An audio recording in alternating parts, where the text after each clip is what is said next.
These are anxious times in Houston. Last night, a Houston comeback was turned back. Javi Lopez, the game-winning home run came in the 11th inning. It doesn't get easier for the Astros. Maddox is up.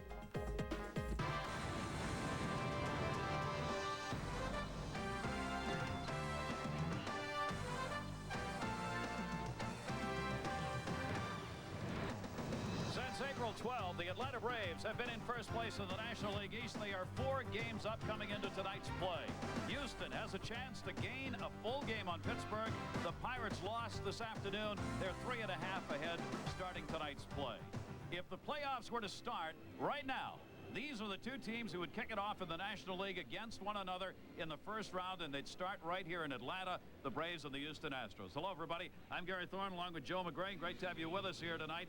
And we get to see one of the game's great pitchers, not only now, but for all time, as Mr. Maddox makes the start. Gary, he's a first ballot Hall of Famer, and when he goes out there, the Braves still have a very good chance to win. They're 22-5 in games that he starts. Greg Maddox's success is based upon his control, his command with the fastball. He throws sinkers into the same location, both the left-handers and right-handers. Look at the late movement right there.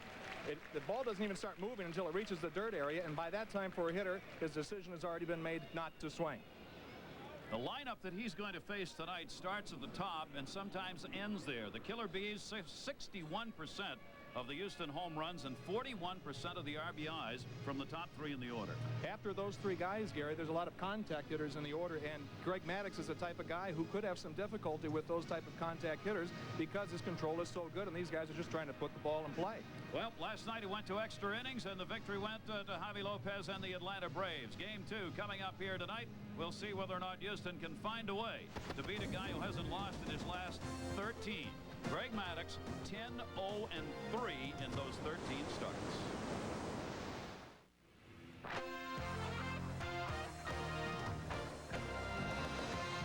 ESPN's Wednesday Night Baseball is brought to you by Frost Brewed Coors Light, who reminds you the 3 most important words are, hey, beer man. Hi there, glad to have you with us in our Wednesday Night Baseball studios. I'm Reese Davis. We'll get you back to Atlanta shortly, but first, the Marlins starting the day 4.5 behind the Braves in the East, but with a nice 4-game pad in the National League wild card chase. Marlins taking on the Cubs, top 9. Cubs up 3-1. Charles Johnson, this guy's really come on since the All-Star break. Average up to 266. Drives in Jeff Conine. Marlins down 3-2. Thanks to back-to-back Manny Alexander errors, the Marlins were still rallying when Darren Dalton slapped one to left. Moises Alou and Greg Zaun are homeward bound, and the Marlins come from behind again to win it by a count of 4-3. Florida has won 6 out of 8. They're now up by 5 in the wild card race. 20th time the Fish have won in their final at bat.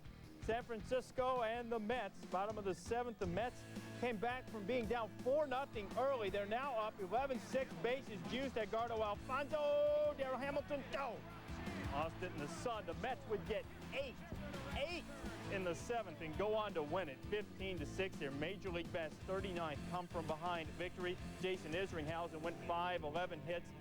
17 of the 29 batters he faced reached base. By the way, Bobby Valentine gets a new 3-year contract, so he will be the skipper in New York for a while. Dodgers and Pirates. The Giants, of course, hoping for a little help after falling in their game. Top of the 2nd. That's Jason Johnson's first big league pitch. He hopes his next one is better. Mike Piazza takes him deep, a 3-run job. Now top of the 9th, then Piazza just feels right at home back home in Pennsylvania. His 31st. Piazza finished the day with a couple of homers and 6 RBIs.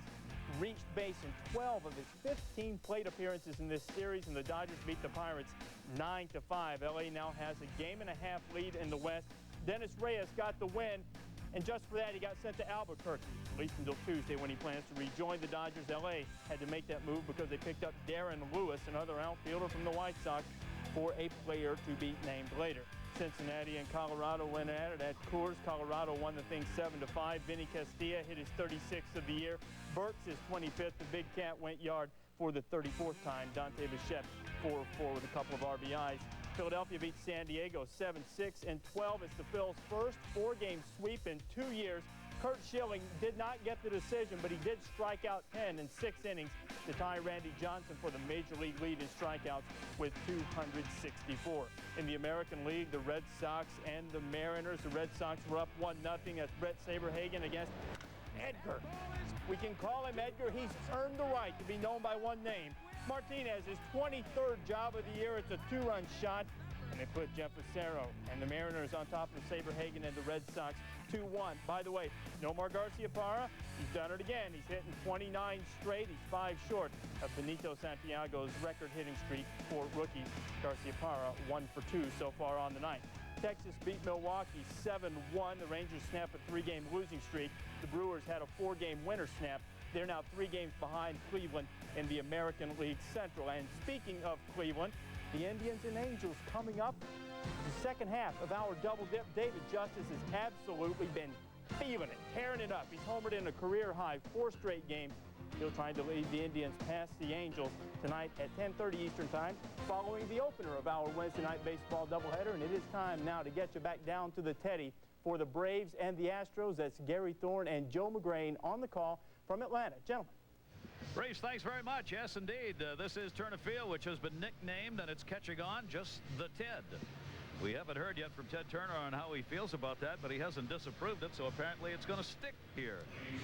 One of the men who stuck with the Houston Astros is Craig Biggio, one of the game's outstanding hitters, who takes on one of the game's great pitchers tonight in Greg Maddux.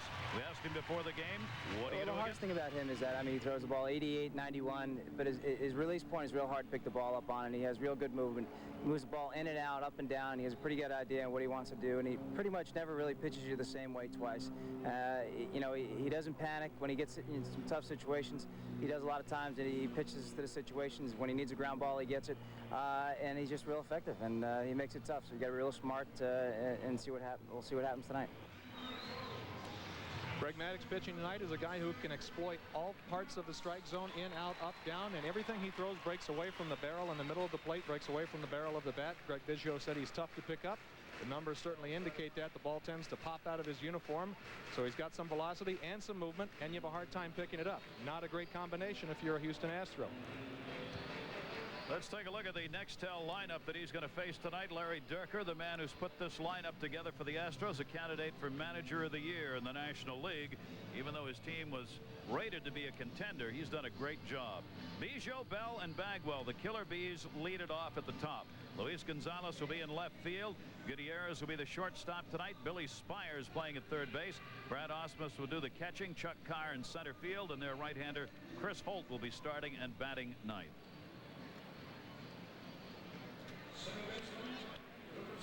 Looking at the Braves defense, the one change that's certainly glaring is Graffinino's playing second for the injured Mark Lemke, who Derek Bell incidentally barrel rolled at second base, and Mark Lemke says he may be back for the second round of the playoffs if they get there.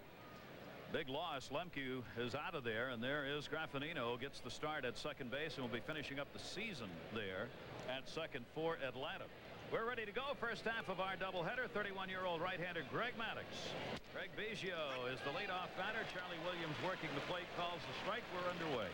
And the other thing to look for with Greg Maddux, obviously this game is going to be very fast because he works very fast and throws strikes. And we're already here in an 0-2 situation, and Greg Maddux, unlike a lot of pitchers who try to waste one or try to set up the previous or the following pitch on an 0-2 count, will go right at you 0-2. So you can't really sit back and think that he's going to waste one here, and Biggio knows that, so he's going to be aggressive in an 0-2 situation and try to really dot the corner. Biggio has hit against Maddux a ton in his career, just a .250 average though against Greg Maddux. 0-2 delivery, and he jammed him, fouled back on the screen to hold it at 2 strikes. That's what I spoke about earlier, about using both sides of the plate where everything breaks away from the barrel of the bat. Craig Biggio does have a short swing, and when you can get in on a hitter like Craig Biggio, you know that you've got good movement, and as a hitter, you're not seeing the ball very well. Craig Maddux has that kind of ability. Maddux 17-3, looking to become the leader in the National League in wins with his 18th. He's got the third best earned run average at 2.39. Walks the fewest per 9 innings, 0.9 walks per 9 innings. He is the best control pitcher in the National League and in the game. And he just missed outside, wanted a call, didn't get it. 2-2. Now that is a pitch right there that you'll see get called a strike a lot. Charlie Williams, umpiring behind home plate, has a smaller type hitters type strike zone, where you look at a guy like Bruce Fremming, who umpired last night, who's working at third, likes to widen the plate. There's a ground ball to short. Gutierrez up with it, and the play's Blauser rather up with it, and Biggio's out of there, and there's one away here in the first inning.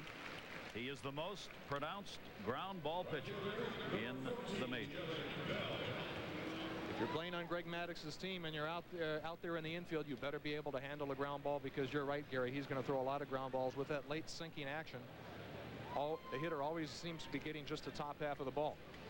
One away, and here's Derek Bell. He's been moved into the number 2 spot by Larry Dierker. He is not your prototype number 2 hitter, but he's got an 8-game hit streak, and he's tearing it up since he got into the 2 spot. I asked Larry about this before the game, because this 2 spot's a concern for this team. Dierker said he'd asked me all year if he could hit ahead of Bagwell, because he's going to get better pitches, going to get more fastballs to hit with Bagwell behind him. Said I didn't want to put him there because we wanted more RBIs and power from him than we need out of a number 2 hitter. But he's hitting so well there now, they've left him there. Jones, great barehanded play by the chipper at third base. 2 down.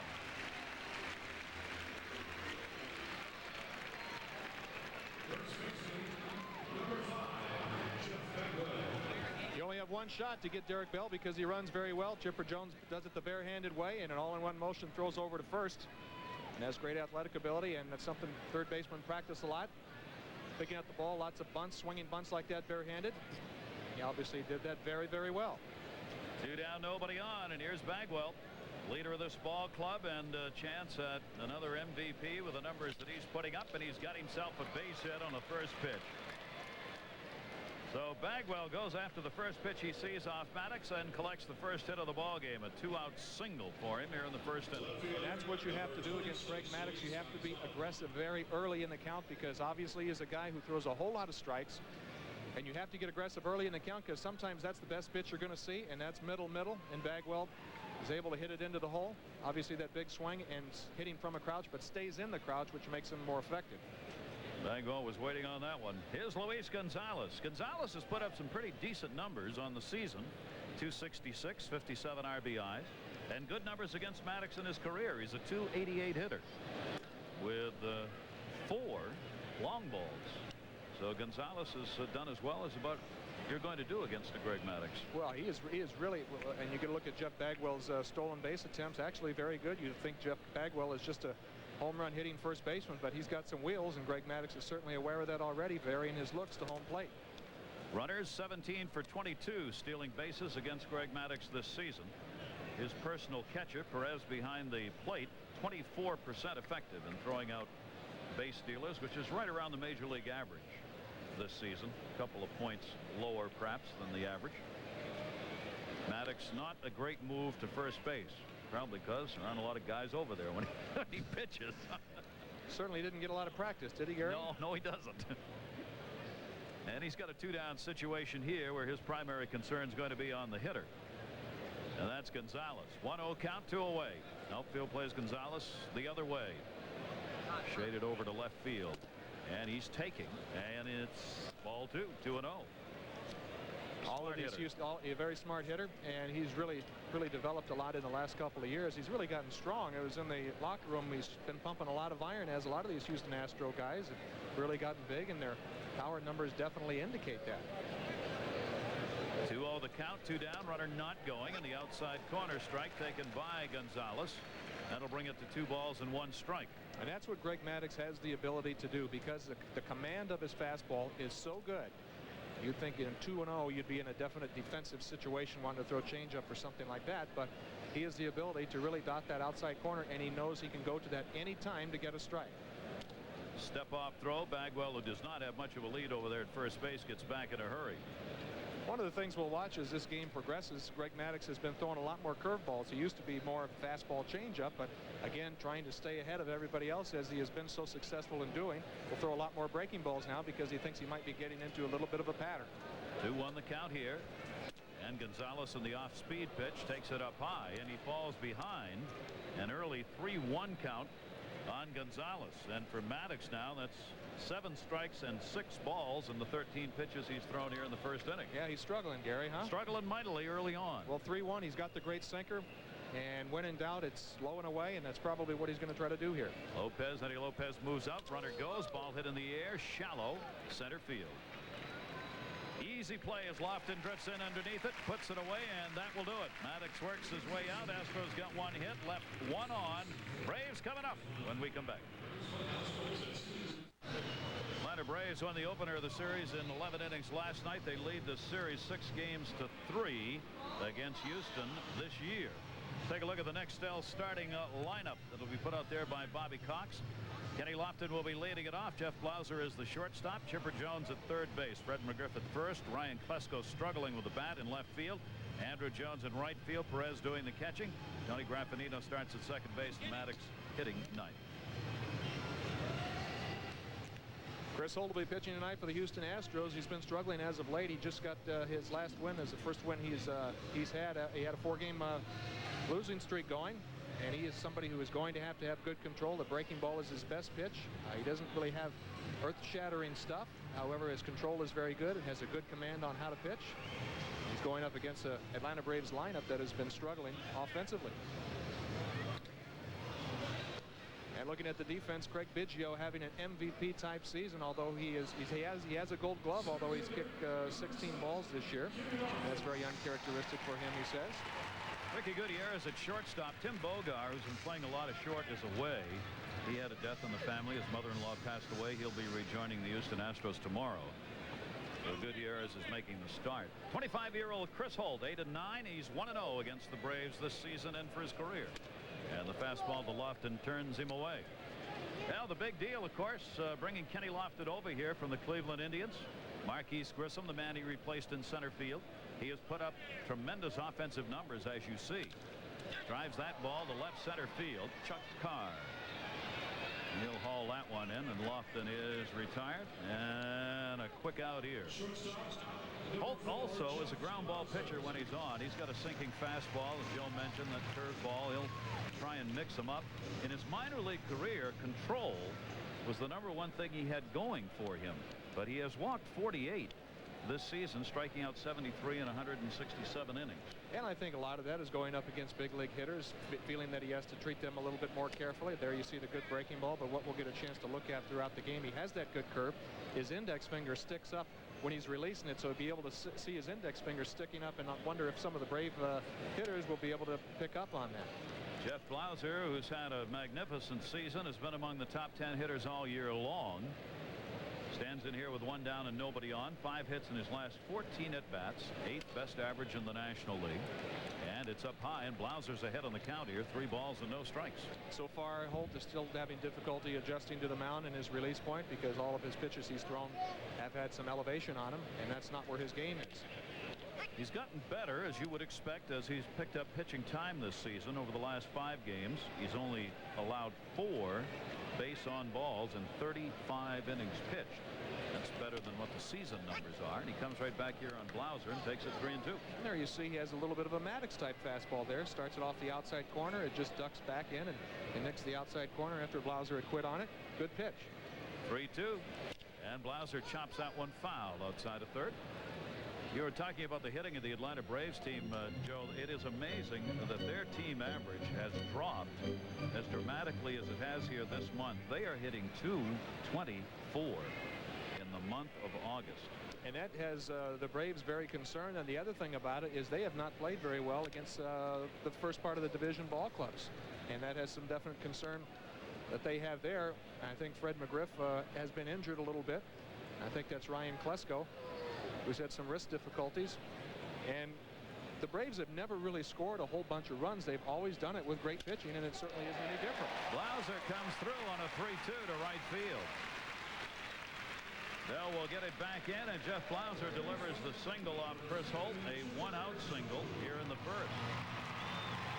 They would love to see their offense pick it up here. They've got to somehow. That is the lowest batting average in a month this team has had since 1992.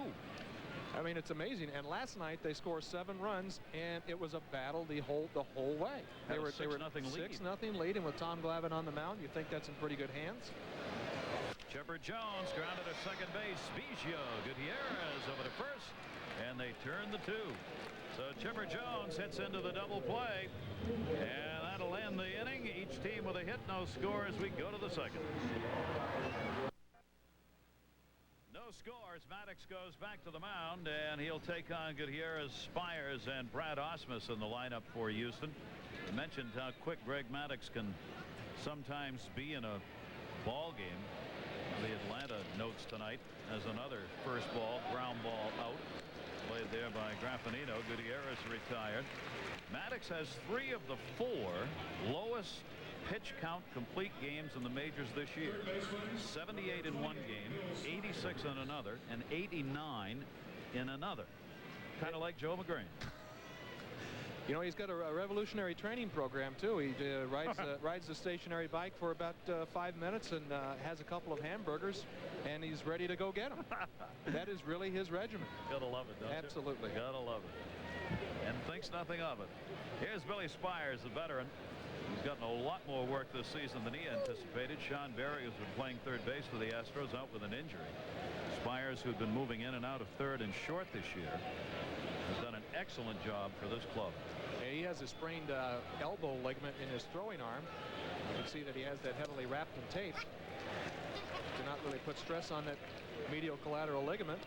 And he's playing third base, and that's one of the positions where you have to do a lot of hard throwing. You can't goose the ball over to first base, and we'll see how that plays out.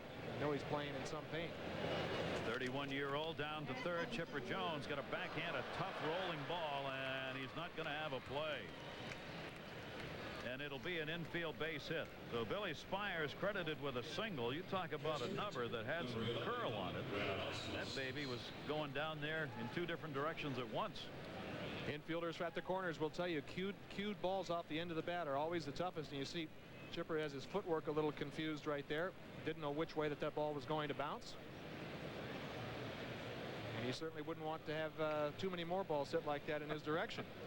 Be the second hit picked up off Maddox, and here's the catcher, Brad Osmus. Osmus, 28-year-old backstop, 254 career average. Runner going, and he lines it to center field. Played by Lofton easily, and getting back is Spires. So hit and run on there, trying to get something going. Larry Durker putting him in action. Osmus out on 1 pitch. Jeff Blauser doing. All of the best actors on the field are usually in the middle of the infield. Jeff Blauser doing a little decoy to try to. Well, that was a heck of a sell job right there, wasn't it? Just totally unnerved Spires. Turned him right back to the bag, didn't it? I'm not sure he even looked at him, but it was a nice effort. Always have to be. Always be ready, right? Boy Scouts code of honor right there. Throw over to first, and back is Spires. 2 down now. Chuck Carr, switch hitter, playing at center field, comes up. There's Carr, 208 right-handed, 305 left-handed. All of his home runs, 3 of them have been hit from the left side of the plate. And a 1-strike count on him. Carr has tremendous speed, the 255 career hitter. Not a lot of power. He's been able to hang around because he can track him down in the outfield, and he also, when he's on the bases, can prove to be a real nemesis to pitching. Maddox with the 0-1 delivery. Runner not going. Little chin music there. 1-1. Greg Maddox is not a pitcher who is afraid to buzz the tower. He throws a little cutter in under the neck of Chuck Carr. Certainly evil music right there. 1-1 delivery. Carr chasing. Circle change. Mercy. And after coming, but the sequence there coming in on Carr, getting him a lot more aggressive because he probably gets a little more angry at that pitch coming up underneath him. He takes advantage of that aggressiveness by throwing a changeup. Carr 2 for 12 lifetime against Maddox. 1-2 delivery with a runner at first. Slow ground ball and a slow swing of the bat. Graffinino makes the play. Got there in time. No runs, a base hit, and 1 left on. We go to the bottom half of the second inning here at the 10th. No score. Astros from the Braves.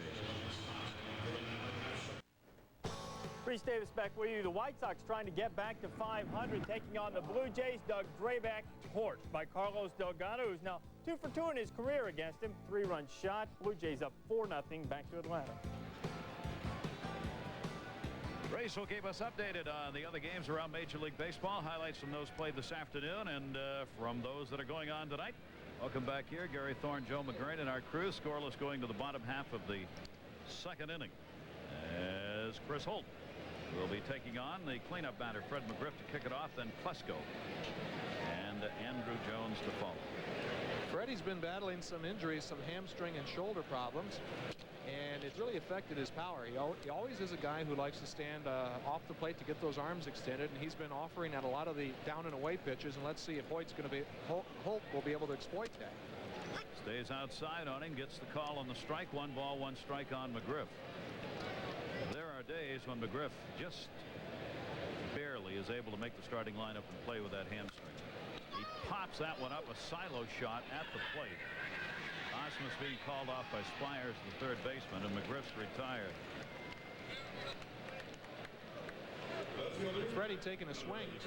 Really didn't look like a typical Fred McGriff swing, and with a lot of leverage to it. It almost looked like he was kind of feeling his way through the swing. I don't know, to protect his leg or his shoulder. You can see he doesn't really get a lot of leverage on this. Just doesn't quite finish it off, and I think of his hamstring has a lot to do with it. People don't think that you don't use your legs when you hit. Go take a swing as hard as you can and see what it feels like in your hamstrings.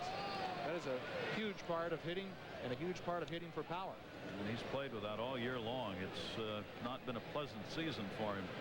Ryan Klesko not having a pleasant time at the plate right now. 9 hits in his last 70 at-bats. That is a 129 batting average. For Ryan Klesko has lowered his season total to that 244 mark. He's not had a home run since July 17.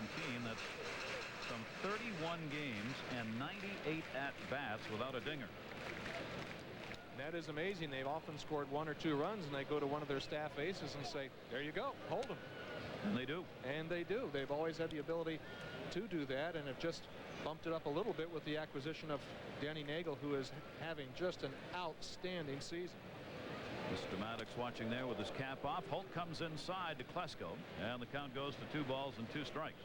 We got a shot at those 3 guys sitting in the dugout, and I'm sure the state of Georgia and the IRS is smiling quite happily when they look at the contracts of those guys. That'll pay a lot of agents' salaries. I wonder if those 4 guys together with Nagel not in the shot there didn't build Turner Field. Probably. I mean, their pitching is what has put them into postseason. It's what we talk about all the time. And that's usually the golfing threesome that you'll see 4 days a week, whereabouts around the country. Pitching on their 5th day that they don't play golf, winning. Is that a life or what? Not bad. Not bad. Good job if you can get it. And the 1st and the 15th of the month isn't bad either, huh? There's Leo Mazzoni there with a cap on, sitting next to Maddox, the pitching coach. 2-2. Klesko takes it up high. Leo saying that I've been accused of being gleeful over the past month or so when all these contracts were signed. And I said, well, he said, well, I said I'd just been accused. I didn't say it wasn't true. 3-2 to Klesko, and a pop up in the infield, shortstop side. And he'll put it away. Gutierrez has it, and there are 2 down. Klesko out, 2 away in the 2nd inning. Oh, why not smile when you see the attendance that's going on here, primarily because of the starting rotation, 43,000 plus per game here in Atlanta at Turner Field. Suites all sold out. The club, the dining club that opened 3/4 of the way through the season, sold out every night. Postseason tickets, the ones that were available, 5,000 for the first 2 games to be played here, if there are, and there will be. This postseason sold out in less than a day. They're all gone. And I remember playing in Fulton County Stadium, and it's unbelievable what has happened to the Braves franchise in these past couple of years. You had to accost somebody and take them to a Braves game in the early and mid 80s. Yep. Not anymore. Andrew Jones, right field. Bell drifting over, and he makes the play. Good inning. Chris Holt retires the side in order. So these 2 pitchers going at it here over the first couple of innings. We are scoreless going to the 3rd. First half of our doubleheader here in Atlanta, scoreless as we go to the 3rd inning. And yes, indeed, it is football time. ESPN2 kicks off your 97 college football season tomorrow, 8 o'clock. State Farm Eddie Robinson Football Classic. The Wyoming Cowboys travel to the Horseshoe to meet the Ohio State Buckeyes, starting their quest for a repeat run at the Roses. All the action brought to you by ESPN2, your home for college football. That'll be coming your way tomorrow. Maddox is ready to go back to work here, and the opposing pitcher, Chris Holt, stands in, scoreless. Couple of hits for the Astros and 1 up there for the Braves. Holt this season has garnered 5 hits, all singles, in 53 at-bats. Picked up 1 RBI. Maddox, no walks, no strikeouts. Ground ball outs. Foul back at the plate. It's 2-strike count.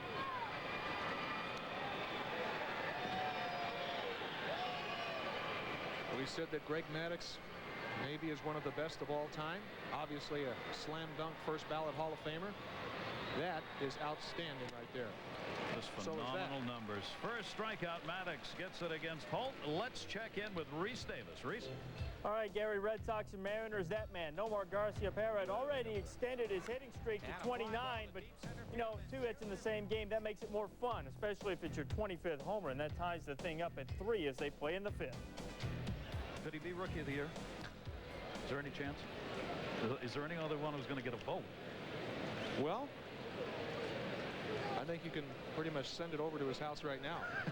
Let him find a place for it. Top of the order, Biggio up. Eric Biggio grounded out his first time up, 3 for 7 here in the series. Jason Dixon. Here in the booth, we have another name, and deservedly so. Garciaparra will be Rookie of the Year, but Jason Dixon certainly has had a great first season. Biggio puts that one to right field. Andrew Jones will move in a bit, haul it in, and there quickly are 2 down here in the 3rd inning. 2 away, bases empty. You feel yourself saying that a lot? There are quickly 2 down? Yes, that's the way the game was meant to be played, wasn't it? I mean, throw strikes. No need to take time. No need to throw many outside the strike zone. Plus, he doesn't throw much in the strike zone either. It's on the periphery. That's why he's got that 2.16. And he's been asked a lot about that. Does he think he's one of the best of all time? And is he going to be a Hall of Famer? And he takes it in stride with his typical lack of enthusiasm type answer. Well, geez, I don't know. I mean, look at the numbers. He's just very low-key about everything. Except winning. Winning he's not low-key about. 182, 107 in his career. Of course, for the Chicago Cubs, nowhere near the effectiveness that has arrived with him from Chicago to Atlanta. A lot of people don't remember he started out one year with his first couple of years with the Cubs where he was 15-3 at the All-Star break and ended up not winning 20. Yeah. And he certainly has learned a lot from that experience. Derek Bell, the batter. 1 ball, 1 strike, 2 down. Bell with an 8-game hit streak. Grounded out his first time up. No score. 3rd inning. Bell chops that one. He's got him beating the ball into the Turner field. A 1-2-3 inning. Last 2 innings, he has thrown a total of 18 pitches. Rhys Davis back with you in our Wednesday night baseball studios with news of a former baseball player, Michael Jordan, who has agreed to a 1-year contract with the Bulls. MJ was said to be seeking $36 million. No terms have been disclosed, but he's rich. Back to Gary and Joe in Atlanta. Well, Rhys, he just looked at your contract and said, if Rhys can get that amount, I ought to be able to get half. For less hours of work, For less hours of work. And no heavy lifting. Never mind. Perez up. Just carry the team. A 1-0 count. Chris Holt. And the fastball he delivers inside. 2-0 count. Eddie Perez, the catcher. Graffinino will follow, and then Maddox. Yes, we've asked. Perez is used sometimes. Eddie says Perez, so we say Perez. And the pitch is up high. You're in the islands. Perez is probably what you'd use. And he hasn't been hitting very well as of late, but he has been Greg Maddox's Tim McCarver, his personal catcher, for the balance of the season. And Bobby Cox is one of the few guys who says if a pitcher has a preference of catchers to throw to, we'll have to look at it. And as successful as this Brave staff has been, the results have certainly indicated that they're doing the right thing. Gives Javi Lopez the night off. There's the first walk we've had in the ball game. Holt delivers it, and it's a dangerous leadoff walk here in the 3rd inning. And Perez, the guy hitting as badly as Perez is, 1 for 23, 0 for his last 12. The last guy you want to put on with a free pass. Yeah, you really want to go after him, especially getting down in the bottom half of the order. Now Graffinino's the man. See what they do here. Connie Graffinino will be followed by the pitcher Maddox. Outfield will play double play depth. Not a big league at first as Bagwell holds, and the fastball in the inside corner for a strike. Tony Graffinino, in 23 starts he's had this season, hitting just .213, 3 home runs, 11 RBIs. Graffinino's, as we said, is going to be in there now for Lemke. At second base, Lemke out for at least a month. He'll be fortunate if he's able to get back for some of the postseason play of the Atlanta Braves. He's had a cortisone shot, and he says the ligaments are strained and sprained, and he says that he's really starting to feel a lot better. He was amazed that he's feeling this good, and like you said, he thinks he's going to be back for about the second round of the playoffs if there is. If there is, yeah. And that's a big loss for this team. Bobby Valentine is often Bobby Cox. Congratulations to Bobby Valentine, by the way, for his new contract. There's Bobby Cox, though. Bobby has said that considers him the MVP of this ball club many times because of how he comes to play and his defensive ability and leadership qualities. He is a great on-the-field leader. Bobby Cox relaying the signs to Bobby Dews over at third base. And with Greg Maddux being in the on-deck circle in a definite bunt situation. Should Graffinino not hit into a double play. 2-2 delivery to Graffinino. Ground ball up the middle. He's got a base hit. Chuck Carr coming in to get it will hold the runner at first. Torres stops, and the Braves here in the third inning get the first two on with nobody out.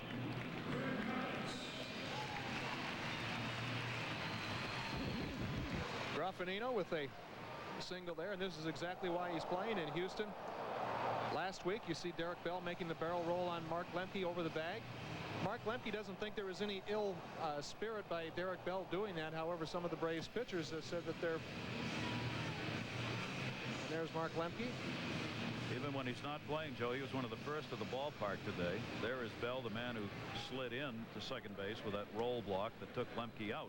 Well, he called Lemke and apologized for it, said he meant nothing by it. He was just trying to break up the double play, and Mark Lemke says he expects that type of contact at second base.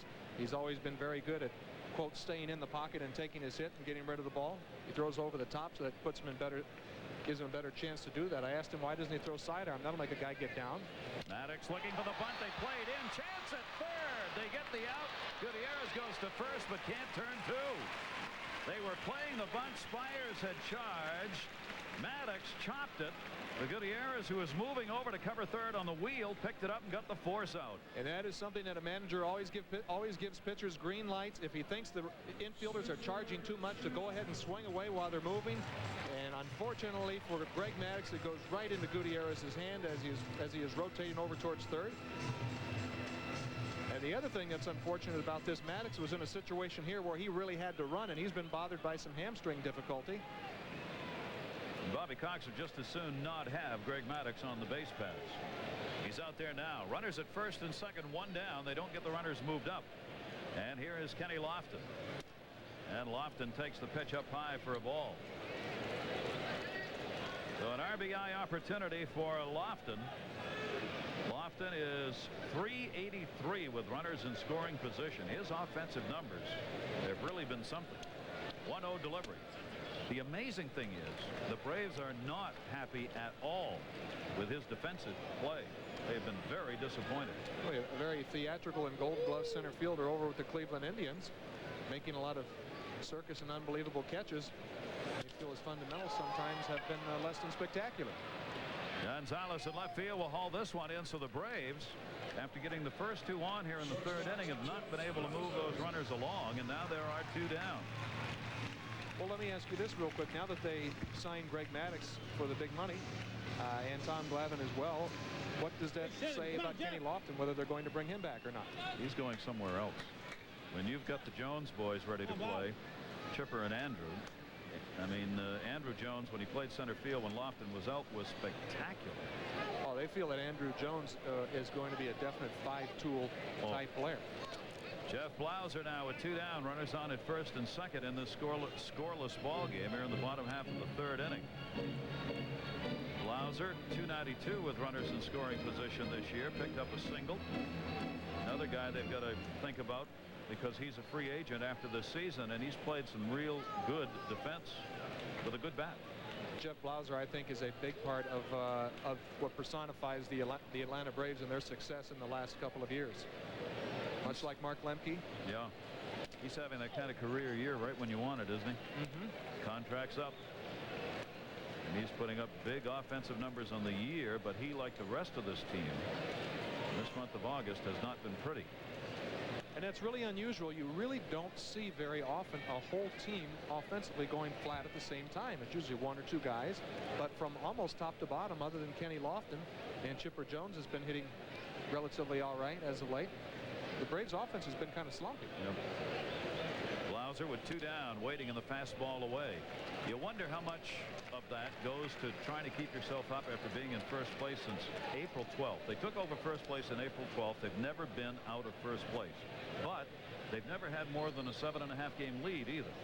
They got that at the end of July 30. They led by 7.5.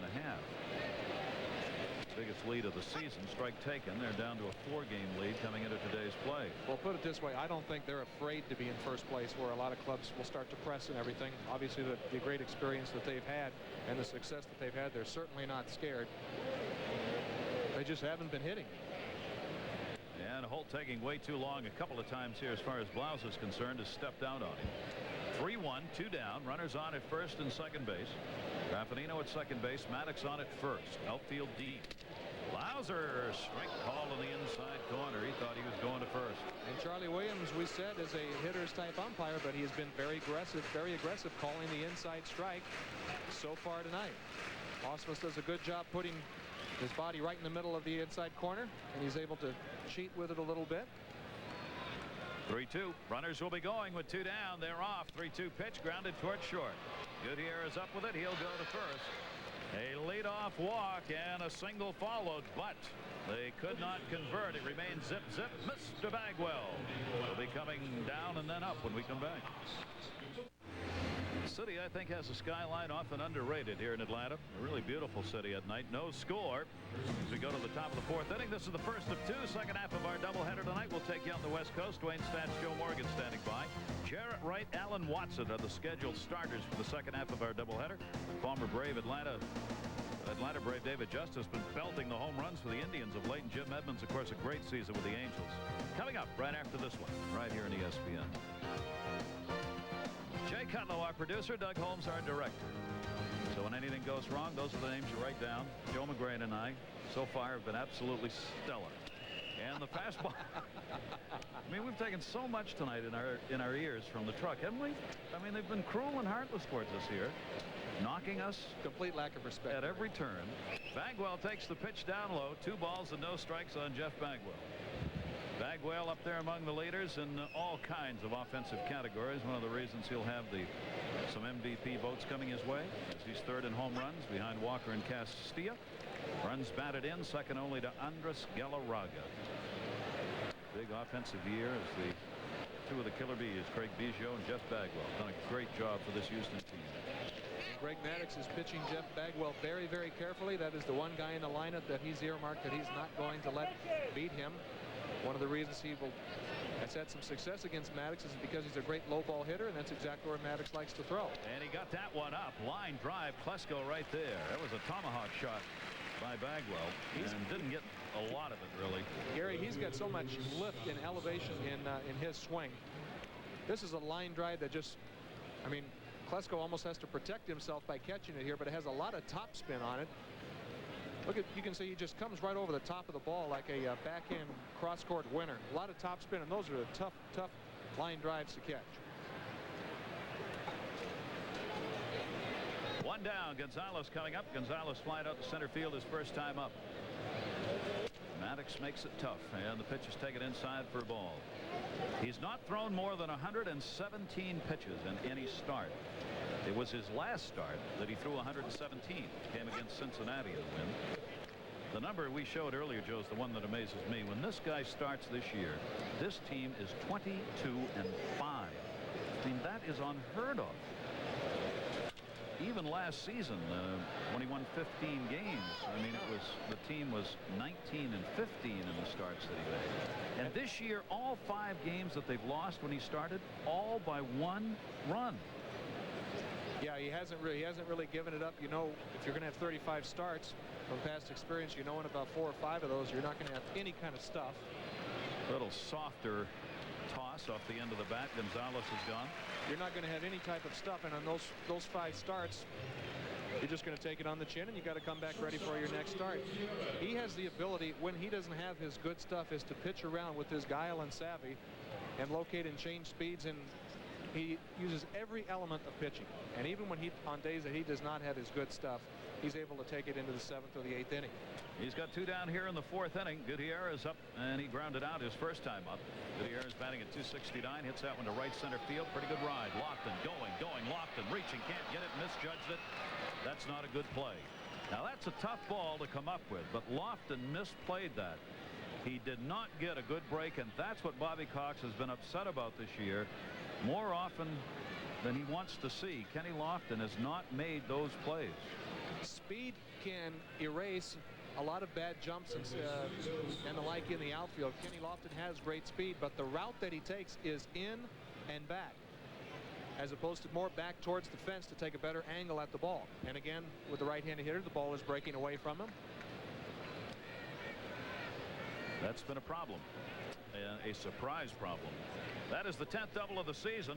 Picked up by Gutierrez, comes with 2 down here in the 4th inning. 2 away, so the Astros get a chance now. 2 away, a runner in scoring position. And Billy Spires, who had a single his first time up, stands in against Maddox. Spires is 4 for 9 against Maddox, and he takes the pitch inside for a ball. And one thing you'll see, runners on second base who don't very often get there against Greg Maddox, because Maddox is so consistent with his location that sometimes base runners will tip location for the hitter, because Greg Maddox is so consistent at hitting the glove, trying to get that little bit of an edge. Big lead at second base. They're not trying to hold the runner. Outside corner strike, 1-1. And I can assure you, if Greg Maddox knows that they're doing it, they'll call for a ball outside, and Greg Maddox will throw it inside right up underneath your chin. And that's the one way to get rid of guys tipping pitches, is just to show a bit of distrust by throwing it to the opposite location. Well, the great numbers Spires has had getting people home, 33 RBIs, 103 games he's appeared in. And the fastball misses up high. Maddox just lost that one, and a 2-ball 1-strike count on Bill Spires. 2 down, no score, 4th inning. Astros now have 3 hits off Maddox. Maddox gave up 11 hits in his last outing against Cincinnati, a season high. He also struck out 9, equaling a season high that he'd had earlier against St. Louis. 2-1 delivery to Bill Spires, outside corner, strike 2 and 2. We've talked about the angle the catcher sets up at when Maddox, Glavine are pitching. It's a very unusual thing. Now you see Eddie Perez setting up with the middle of his body outside off the plate, and that will usually, if the catcher catches the ball in the middle of his body, umpires more often than not will give you the benefit of the doubt. So he's really set up outside the strike zone, but he catches the ball in the middle, as you say. It's a great theory in practice, but you have to be able to exploit it. You have to be able to hit the glove. Sometimes he'll set up at an angle too, where he's not even square behind the plate. He'll actually be at an angle facing either third or first. You screen the umpire a little bit and you catch the ball in the middle of your body. It always looks better, and it always looks like a strike. There he is right there with that angle. And a base hit down the left field line. Bill Spires. Klesko up with it. No play at the plate. Gutierrez will score, and Houston takes a 1-0 lead on the 2-out single by Spires. And that was one of the few mistakes that Greg Maddox has made tonight. You see him shaking his head in disgust, deviating from the King's English there. Throws this ball up in the strike zone, which most left-handed hitters have difficulty with. The pitch up and away. That is not the pitch. That's not the location where Greg Maddox wanted it to be. He wanted it to be down and away. And after giving up a double and now a single, the Astros take a 1-0 lead. Ricky Gutierrez scoring. You see why Bobby Cox gets upset about defensive plays that aren't made. And I don't mean to be picking on Kenny Lofton. It could be anybody, but Lofton has had, unfortunately, that happened to him. That ball's caught, the inning's over. Well, Greg Maddox always gets very disgusted in himself when the ball doesn't come out of his hand right, and he really misses his location badly, like he did right there. 1-0 lead, 4th hit picked up off Maddox here in the ballgame. Spires now 5 for 10 in his career, and 2 for 2 tonight against Greg Maddox. Billy Spires, 34 RBIs on the year. Brad Ausmus, the catcher, flied out his first time up. Ausmus pokes that one to right field off the fist. Jones gets over and hauls it in. But Houston's on as they pick up a run on a couple of hits. A base runner left on, and the Astros going to the bottom of the 4th lead it 1-0. Monday night. Chipper Jones is ready to call this his team, and the Braves are ready to follow him into October. But first, they roll into Fenway to take on the Sox. Braves-Red Sox, the Sunday night baseball game of the week, Sunday at 8 on ESPN. Reese Davis with you. Another check on the Red Sox and Mariners. Alex Rodriguez. Well hit. Goes yard. 22nd time this year. A-Rod cuts the Boston lead to 5-4. Mariners open the night with a 2-game lead on the Angels, who are coming up in the second half of our doubleheader against the Indians. Boston Red Sox trying to get back to 500. They're way out of it in the East, but would love to play 500 baseball when all is said and done. Astros have the 1-0 lead here. Welcome back, Gary Thorne, Joe McGrain. And it's Chris Holt who has shut down the Braves. And in talking to Greg Maddux, we've almost forgot the job that Chris Holt's been doing. He's really been locating very well with that sinking fastball. We said he has very good control. He hasn't thrown his best pitch, his curveball, a whole lot, so it's not overexposed. Chipper Jones, who went into a double play his first time up, goes after the first pitch.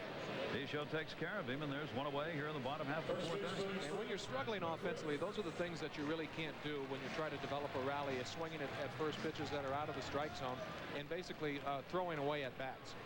Yeah, that's, you know, a veteran team, you would expect more at the plate than they're getting right now, and just taking the pitcher deeper into the counts here, make him throw a little bit. They're going right after Holt, who's had control problems, as we said, sometimes this season. And one of the reasons that happens is because you think a lot of your slumping is a result of under-aggressiveness. So you try to get more aggressive, and you end up swinging at the pitcher's pitch or going down to the zone. You know, we've seen Holt tonight have a very good sinking fastball, and the Braves have been offering at it down in the strike zone.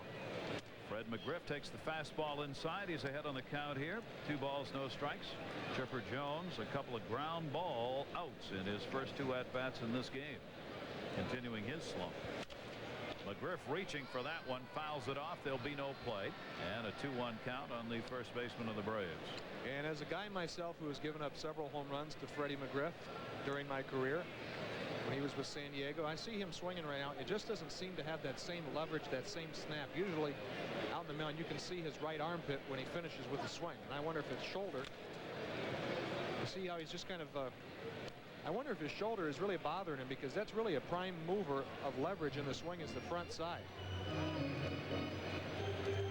Normally when he's taking great hacks, you see that right armpit as he's finishing, but he looks like he's coming around the ball, and when you do that, you get long and you get slow. And he's gone. So the woes continue at the plate for the Atlanta Braves and for McGriff, as he's 0 for 2. He popped out his first time up, and there are 2 down here in the 4th inning. He swung through the last pitch, and Holt comes back with that good sinking fastball on the upper part of the strike zone, except it's outside where Freddie has been offering. Tried to lay off that pitch, and Charlie Williams called it a strike. You can just see up and down this lineup of the Atlanta Braves that the confidence isn't there. That one ripped down the line and right, and that is a fair ball off the bat of Ryan Klesko. Chased around in the corner by Bell. Klesko makes the turn. He'll get the 3rd easily. Biggio will not have a play. It will be a triple, maybe. I think the ball got away from Bell before he ever touched it out there in right field, so it'll probably be a 3-bagger. Very unusual bouncing. The ballpark doesn't have a lot of intricacies to it as far as the fences goes, but this one wraps around and takes a bad hop off of something and just whirly-birds right by Derek Bell.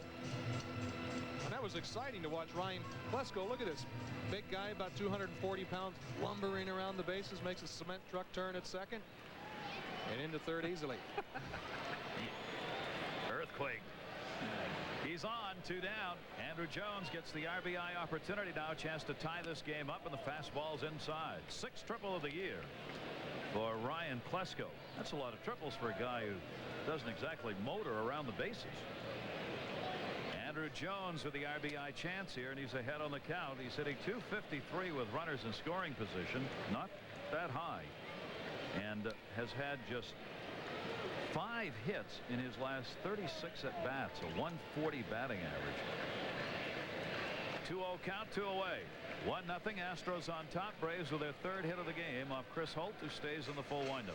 Oh, that often uttered cliche potential. Andrew Jones certainly has a lot of it. The Braves are very excited about his future here in Atlanta. They think he's going to be an outstanding player. He's 20 years old. And the breaking ball misses outside. 3 balls and no strikes now on Jones. Bobby Cox's Braves with 81 wins. They're 81 and 50, a 96 win season last year. And I think you'll see Jones with the green light here. If he gets a ball he can hammer. No, he was taking all the way. And it was inside, and it's ball 4. Second walk given up by Holt. Kind of looked like he was working around him. Runners on at first and third now with Perez, the catcher, coming up.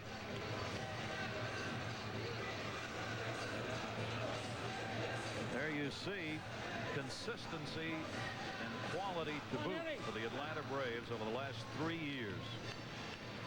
I mean, that's unbelievable to be that consistent in the National League. And no offense to the hitters, but great pitching can carry you through a whole lot of games. And there is no doubt what kind of pitching the Braves have had in those 3 years. Perez up, and a little discussion here as Holt struggles with a strike zone right now. Brad Ausmus will go out and have a word with the 25-year-old right-hander. This is something you see with a lot of younger pitchers, and Greg Ausmus or Brad Ausmus doing a good job trying to keep his pitcher alert. Sometimes you get just a little lax in concentration. Ausmus going out there reminding him a mechanical cue of some type to get the strike zone back and to get the count back in his favor. Perez at the plate, a 105 batting average with runners in scoring position. No wonder Holt was working around him. The trouble is he's now gone 2-0.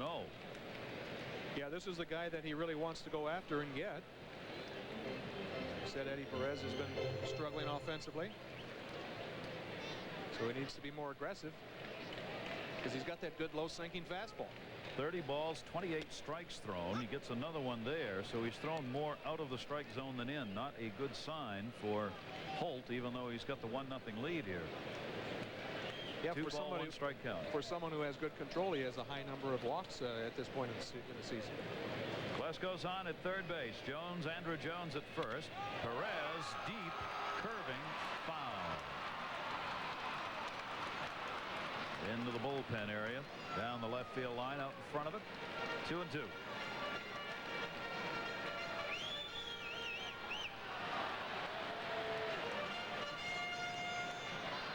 Bobby Cox heading to postseason again. Larry Dierker, first-year manager, hoping to get there. His club being chased, of course, by the incredible Pittsburgh Pirates. 2 ball, 2 strike count. Inside, just missed, and he wanted to go. Saw Charlie Williams raise up a little bit like he wanted to call that pitch a strike. And you realize that the catcher was up there, and those guys sometimes get a few liberties. Watch Charlie just, oh, no. 3-2. Runner at first. Jones will be going. Swung on, hit in the air to left field. Backing up Gonzalez. He's got room shy of the warning track, and he puts it away. So the Atlanta Braves still trail 1-0, and they are 0 for 4 with runners in scoring position against Chris Holtz. Reese Davis with you. Royals and Orioles. Scott Erickson had zeros in the hit column. He had a perfect game in the 5th. Larry Sut, no! So much for the perfect game, but Erickson got the next man to ground out. He has a no-hitter through 5. Back to Atlanta. Yeah, he could throw one. He's got a great sinker, too. A very, very heavy ball, and he's got his stuff back. His elbow woes are over with, and he's having an outstanding year. Astros have the 1-0 lead. Chuck Carr against Maddox tries to lay down the base hit bunt. That'll end up in foul territory, and Carr grounded out his first time up. 1 strike. Holt the pitcher, and then the top of the order, Craig Biggio, due up here in the 5th inning. 1-4-0 for the Astros, 0-3-0 for the Braves. And that bunt attempt, as you said earlier, Gary, is a big part of Chuck Carr's game. He has a lot of speed. I don't think anybody does it better than Brett Butler, but these are great fundamentals here. He has both feet moving and almost a very perfect bunt. He can motor. He's hit safely in 18 of his last 27 games at a .354 clip. And off the fist this time, second base. Antonino there. That'll take care of Carr. 1 away here in the 5th inning. Maddox came in on him. College football season, yes indeed. Saturday, ABC live at 3:30 Eastern. UCLA will be taking on Washington State. Number 14 Miami will be at Baylor. Regional coverage coming your way. ABC College football Saturday. Maddox against the opposing pitcher. Chris Holtz fouls that one off, and he struck out his first time up. The only strikeout Maddox has in this ball game. Chris Holtz has one strikeout himself and 2 walks. 1 down, nobody on. 0-1 count. Beautiful evening here. Temperature in the mid-80s today. Probably down in the high 70s when we started this ball game, but the humidity way down for this time of the season in Atlanta. The East Coast, for the most part, this summer has really had a beautiful summer. Maddox sees the life go flashing by as that one ripped by his head, and Holt is on with a base hit. What added to that humiliation, it was the pitcher, Chris Holt, that did it. Sinker breaking back towards the middle of the plate. And trust me, folks, when this happens, all you want to do is get out of the way. A very human reaction, even for Mr. Maddox. So Holt is on as he picks up another single. The 6th he's had this year. 6 for 55 as a hitter. Craig Biggio. Biggio off the fist. That could be trouble. Into no man's land. Falls in the Bermuda Triangle. Scooped up by Jones, and with 1 away, Biggio is on. 2 on, 1 away for Bell after we check in with Reese Davis. All right, Gary, Scott Erickson has a no-hitter, and now he has a lead. Rafael Palmeiro takes Appier right out of the yard, his 30th. You guys mentioned Erickson could throw a no-no. He's done it once in '94 against Milwaukee. Packing him in Baltimore yet one more time. Here, Maddox now has given up 6 hits, 2 of them this inning, with Holt the pitcher on at second base, Biggio a base hit, 1 for 3 on at first, and Bell is 0 for 2. He's grounded out twice. So an opportunity for the Astros to add to their 1-0 lead. Strike to Bell. And he's got him out twice the same way, with sliders in the middle of the plate that Bell rolled over on and hit little ground balls to third base.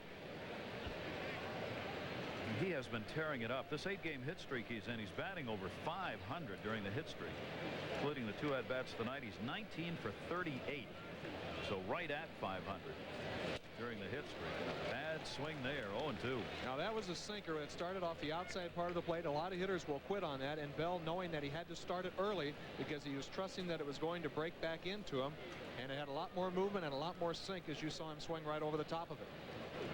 That's what you have to do when he's throwing the outside corners. You have to commit early because the movement is so late. 0-2 count, 1 down. Comes right at him. Fastball. Maddox a chance for 2. Blauser at second. That'll be it. Good slide put on by Craig Biggio to make sure Blauser could not get over him to make the relay throw to first on Bell. Over to third base, Holt. Talked about Derek Bell swinging over the top of the sinker. You see how he just feels for that one. He knows that the movement is so good and late that it usually comes in on the outside corner, and more of a defensive swing, which he was in a very offensive situation. Key moment in this game. Holt's at third. Bell's on at first. There are now 2 down, and here's a mano-a-mano deal. This is Maddox against Bagwell.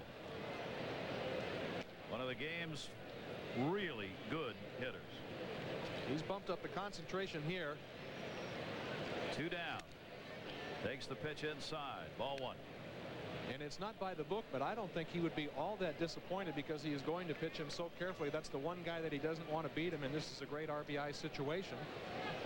And I don't think he would be all that disappointed if he walked him and faced Gonzalez. He certainly is going to be very, very careful with Jeff Bagwell.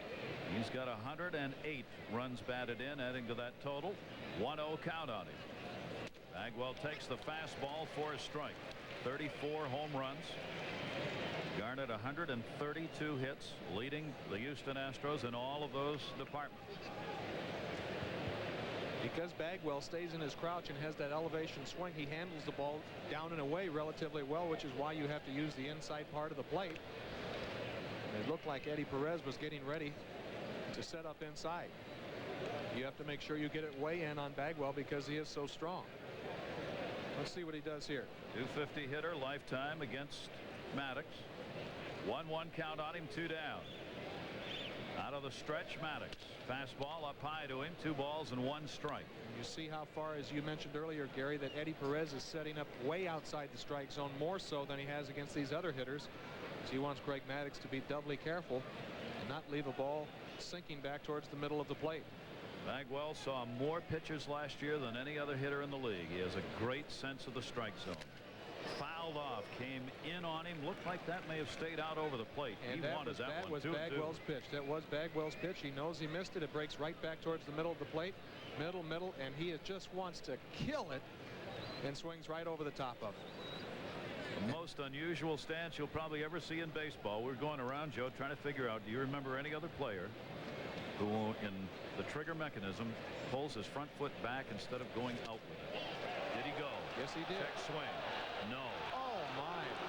First base umpire Mark Hirschbeck said no, and it's a 3-2 count. They want to make sure they see Jeff Bagwell hit. Umpires are usually very aggressive on this call in the National League, and it's based on intent and whether the barrel crosses the plate. Whew. That's why I've seen that called a lot. Umpires get paid, right? 3-2, 2 down. Runner at first going. Runners at the corners. 3-2 delivery, and he walked him. So Maddox, who walks less than 1 per 9 innings, that time goes around Bagwell. Came back inside on him. Was not going to give in and give him a pitch to hit. And the bases are loaded. And we mentioned that earlier. That was not going to be the worst thing, even though the bases are loaded, to walk Jeff Bagwell, because Maddox has such great control. However, Gonzalez is a guy that can be very difficult for him because he puts the bat on the ball a lot, and he covers the outside corner relatively well. Gonzalez up. He has flied out twice. We mentioned a .288 hitter against Maddox coming into the game, and the high strike called on Gonzalez. Bases loaded and 2 away. Maddox, Gary, has thrown several pitches more so than usual for him in the middle of the plate in this inning. And that was a pitch where he missed his location again. 0-1 the count. Breaking ball just inside. That's an even up. 1 ball, 1 strike. That looked like a great pitch. He throws that cutter, a flat cutter that breaks into the hands. Bobby Cox sure thought it was a strike, and I would tend to agree. 1 ball, 1 strike. 2 down. Bases are loaded. Maddox started inside on him, goes outside with that pitch. 2 ball, 1 strike count. Of course, he has such confidence in what he throws that he can take a pitch like that, get behind a hitter. It's not going to bother Greg Maddox. Doesn't mean he'll be successful here. A great pitcher has a pitch that he can go to at any time to get a strike. There it was. Right back to the mound. Maddox makes the flip. A 7-time Gold Glove winner. Greg Maddox helps himself. Gets a great hand from the crowd and gets the outs. Charlie Williams is a veteran umpire working behind the plate tonight, and a little confrontational, the man who came off the mound, Greg Maddox. Pitcher has to have that fastball to go to when he needs a strike, and Greg Maddox has that down and away pitch to left-handers. He's able to get the out here. Earlier in the at-bat, there are a couple of pitches that he thought were strikes, and there was one on the inside corner. Am I going to say something to Charlie here? I'll just keep it to myself and walk the other direction back to the dugout. And a pitching coach oftentimes is a sounding board for frustration in between innings, and that's exactly what Leo Mazzoni was doing, listening to Greg Maddox talk about where he thought those pitches were. Better to vent the frustration there than out by home plate. A 1-0 lead for the Astros as they left the bases loaded in the top half of the 5th inning. Now the Braves, Graffanino, Maddox, and Lofton. Tony Graffanino had a single his first time up, waited 7 years to get to the majors. Fouls it off, played 22 games for the Atlanta Braves last season. It won 74 and has been with the ball club working off the bench this season, and now, as we said, is going to get some playing time out there at second base, hitting .239, 4 homers and 13 RBIs. And this is a point in the game as a young pitcher when your concentration tends to wane and he has to really bear down and go hard at the bottom half of the order, and hopefully for him get a couple of quick outs and face Kenny Lofton with 2 outs. Chris Holt snapped the 4-game losing streak that lasted 2 months in his last outing over Colorado. Got a 10-4 win in that game, working a good 6 innings, 3 runs on 5 hits. Waited a long time though for that win. He was 8-9 this season, 8-10 in his career. 2-2 delivery. Graffanino got a hold of this left field. It is deep. 380 back. Looking up. Goodbye. Home run. Tony Graffanino ties it at 1.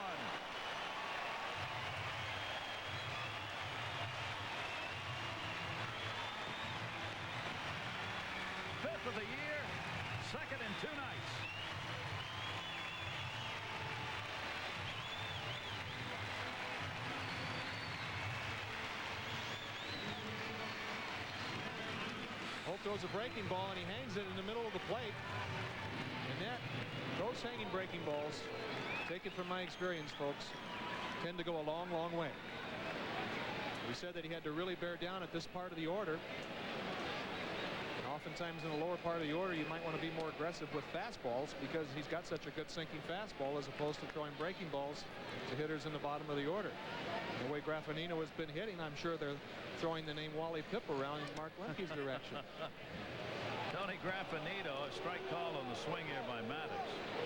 Graffinino had as many as 15 home runs in the minors one year back in '93 at Double-A ball. Got 5 on the year now, but wouldn't you know it, he just comes in for Lemke, gets one last night, gets one tonight. 2-strike pitch, foul off. Making a case to being moved up in the order. After you've waited 7 years to play at the major league level, any place in the starting 9 is absolutely perfect, says a smiling Tony Graffinino. 1-1 ball game. 0-2 delivery to Maddox, swung on and missed. That'll be the second strikeout for Holt.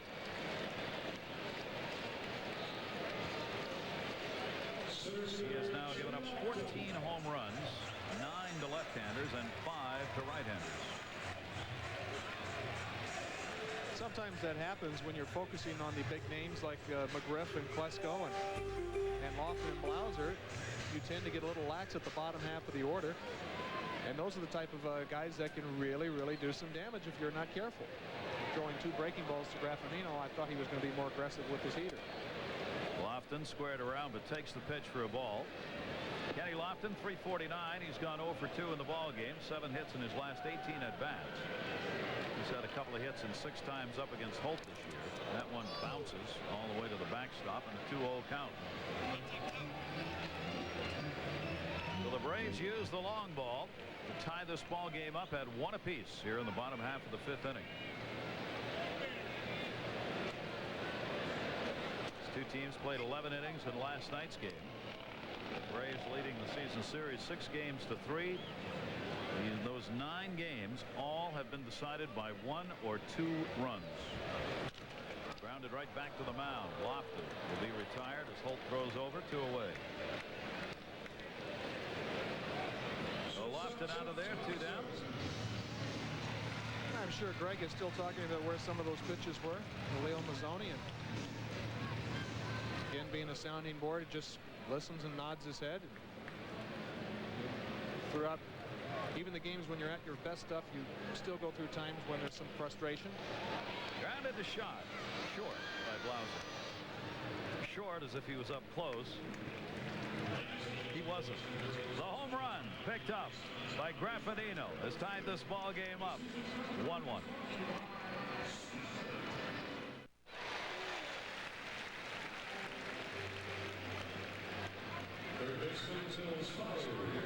Greg Maddox working in a hurry as he always does. Gets the first out here in the top of the 6th inning.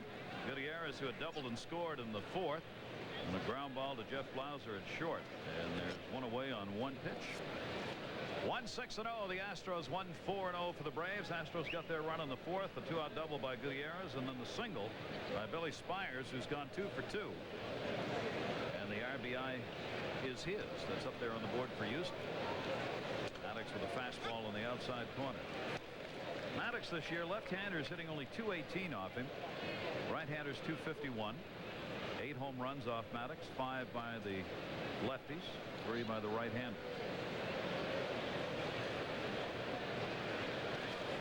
0-1 jammed Spires that time, fouled it almost right straight back. 0-2.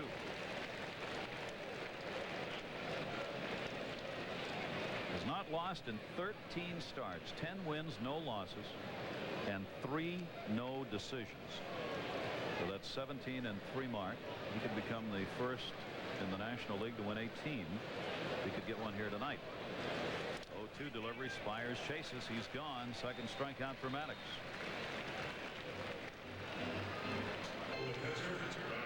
We said earlier that Greg Maddox 0-2 is not going to waste pitches, is going to be aggressive and try to put the hitter away. 0-2, doing a great job throwing that change up to Bill Spires. And what's the real genius in that is if he goes right after him 0-2 later in the game, when he gets in a jam or whatever, there may be 15 pitches that he hasn't already thrown. And it basically just saves your energy for later in the ball game should you get in a jam and you throw less pitches. Less is best with him. Brad Osmus. Less is always more. You said 9 strikeouts was a season high, tied a season high for him this year, and you would think with somebody with that kind of stuff and location would have more strikeouts. But really, he wants to get the guy out on the first couple of pitches. Yep. And that's why he can throw complete games and throw 80-some pitches. He's ahead here 0-1 and make it 0-2 in a hurry. Osmus, who's flied out twice to center field, 1 hit, 7 at-bats in this series so far. Picking it up last night. Maddox with 2 down, nobody on, 1-1 game. 0-2, just missed outside, 1-2. See, he's still aggressive and still pitching, not trying to waste pitches, just trying to clip the outside corner. That's what Greg Biggio told me today. You have to be really ready on 0-2 because you're going to get a strike. Osmus 5 for 16 in his career off Maddox. 1-2 delivery, plus him inside, and the count's 2 balls, 2 strikes. And there he's getting a little fancy there. He doesn't do that very often, does Maddox. Throw the slider inside, trying to clip the inside corner. Not very often does he do that. 2-2 fastball towards the hole. Blauser makes the stop. Long throw, sets, and doesn't get it. So an infield hit for Brad Osmus. Comes with 2 down here in the 6th inning. That'll be number 7 off Maddox for the Astros. Jeff Blauser does a good job going to his right, able to catch this ball, but the momentum is still carrying him. If he can set his feet right away and get rid of it, he may have a chance. Before catcher Brad Osmus runs well and is able to beat it out. That'll keep the inning alive and bring up Chuck Carr, who's grounded out and popped out with 2 away. And with the pitcher to follow,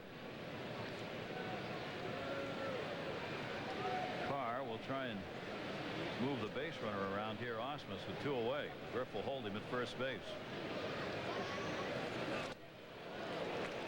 Maddox can give you some pitches that can give you some bad swings if you're a hitter. And a guy like Chucky, which is not really his game, taking a big power type swing there. Maddox takes advantage of his over aggressiveness by throws in that changeup, and he was way out in front of that one. Osmus has 12 stolen bases, 12 for 18. He's on at first, not going. Tried to get him to chase one away. 1 ball, 1 strike. I think he'll come back with the changeup again. He saw that it was so successful, and why change if he is proving that he's really not having good hacks at it. Wants to change up again. You saw the little wiggling of the fingers. Carr 2 for 14 against Maddox. Stays off that pitch back inside. 2-1. He is the master, as you see. I mean, we talk about working in and out, up, down, and varying the speeds. I mean, that's what pitching's all about. Probably nobody better at that than Greg Maddox right now. Of all the elements in pitching, he does use the ball carrier. There goes the bat further than the ball. Throw to first, goes into right field. They thought they were going to be able to pick him off. Osmus at second base will stay there as Andrew Jones gets it in. I think Freddie had his head down and really wasn't ready for it. He was going back to first base. And I think that throw from Perez might have surprised him. Osmus was coming off there. You saw the distraction of Chuck Carr's bat flying into the infield. And we'll get a look and see if that's conclusive here. See, Osmus is just trying to get back. And the throw is at the bag, but Freddie did not go back to the bag. They both were watching the bat, Osmus and McGriff. Perez thought he had him staring at the bat. Runner at second base. 2-2 count on Carr. He lifts it to left field, but not deep. Klesko meanders in underneath that one, and that'll do it. No runs, a base hit, an error. Base runner left on at second base. Chipper Jones will lead it off when we come back. Reese Davis with you. Scott Erickson had a no-hitter through 5, but the former Brave, Jermaine Dye, who came in hitting .213, busts it up. Erickson gave up a couple of hits in the inning, but the Orioles still on top of the Royals, 1-0. Let's go back to Gary and Joe in Atlanta. Reese, thanks very much. Great to have you with us. First half of our doubleheader. Cleveland and the Angels, the second half coming away from Anaheim. Right here on ESPN tonight. Our ball game's tied at 1 apiece as we go to the bottom half of the 6th inning. Boy, Chris Holt, 2 walks, 2 strikeouts in the ball game. 25-year-old right-hander, 1-0 against the Atlanta Braves this year. Chipper Jones leads it off and takes it up high for a ball. You see Chipper very aggressive again, wanting to offer it that first pitch. Wisely laid off of it. Up among the leaders in a lot of categories, tied for 6th with 34 doubles and 99 RBIs. Also ties him for 6th. He needs one more for the century mark. It'll be his 2nd straight 100 RBI season. And of interest, the former Brave last and first of the third baseman on the Braves to have done that, 2 straight 100 RBI seasons. None other than the great Eddie Matthews. This joining some pretty elite territory when you get up there. What about Biff Pokerova? Where was he as far as down on the list just a bit? Fouled off outside of first. 2 balls, 2 strikes. Great name, but not up there in the RBI category. Worthy of consideration, however.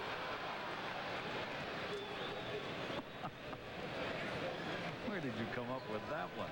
I don't know. I just all those years of watching the Bravos on TV. Foul back, 2 balls and 2 strikes. Does matter if you're a superstation to the players, doesn't it? Or if you play all afternoon games. The world does see you. Bobby Cox's team has taken full advantage of that. Here's the 2-2 delivery. Had to stay back on that one. Kind of lofts it out there to Gonzalez, who moves over. Puts that one away. And we've got one away. Chipper Jones retired. He's 0 for 3. What this is all about as we head towards postseason play in the final month of the Major League Baseball season. Atlanta leading Florida by 4 games in the National League East. Pittsburgh lost today. So Houston's got a chance to gain a full game and put Pittsburgh 4 behind them in the National League Central. I just see Pittsburgh. I see that, and I'm absolutely amazed. It's been absolutely remarkable what they've been able to do, especially with that payroll. It's been bantied about and over talked about, but it's absolutely unbelievable. The $9 million team.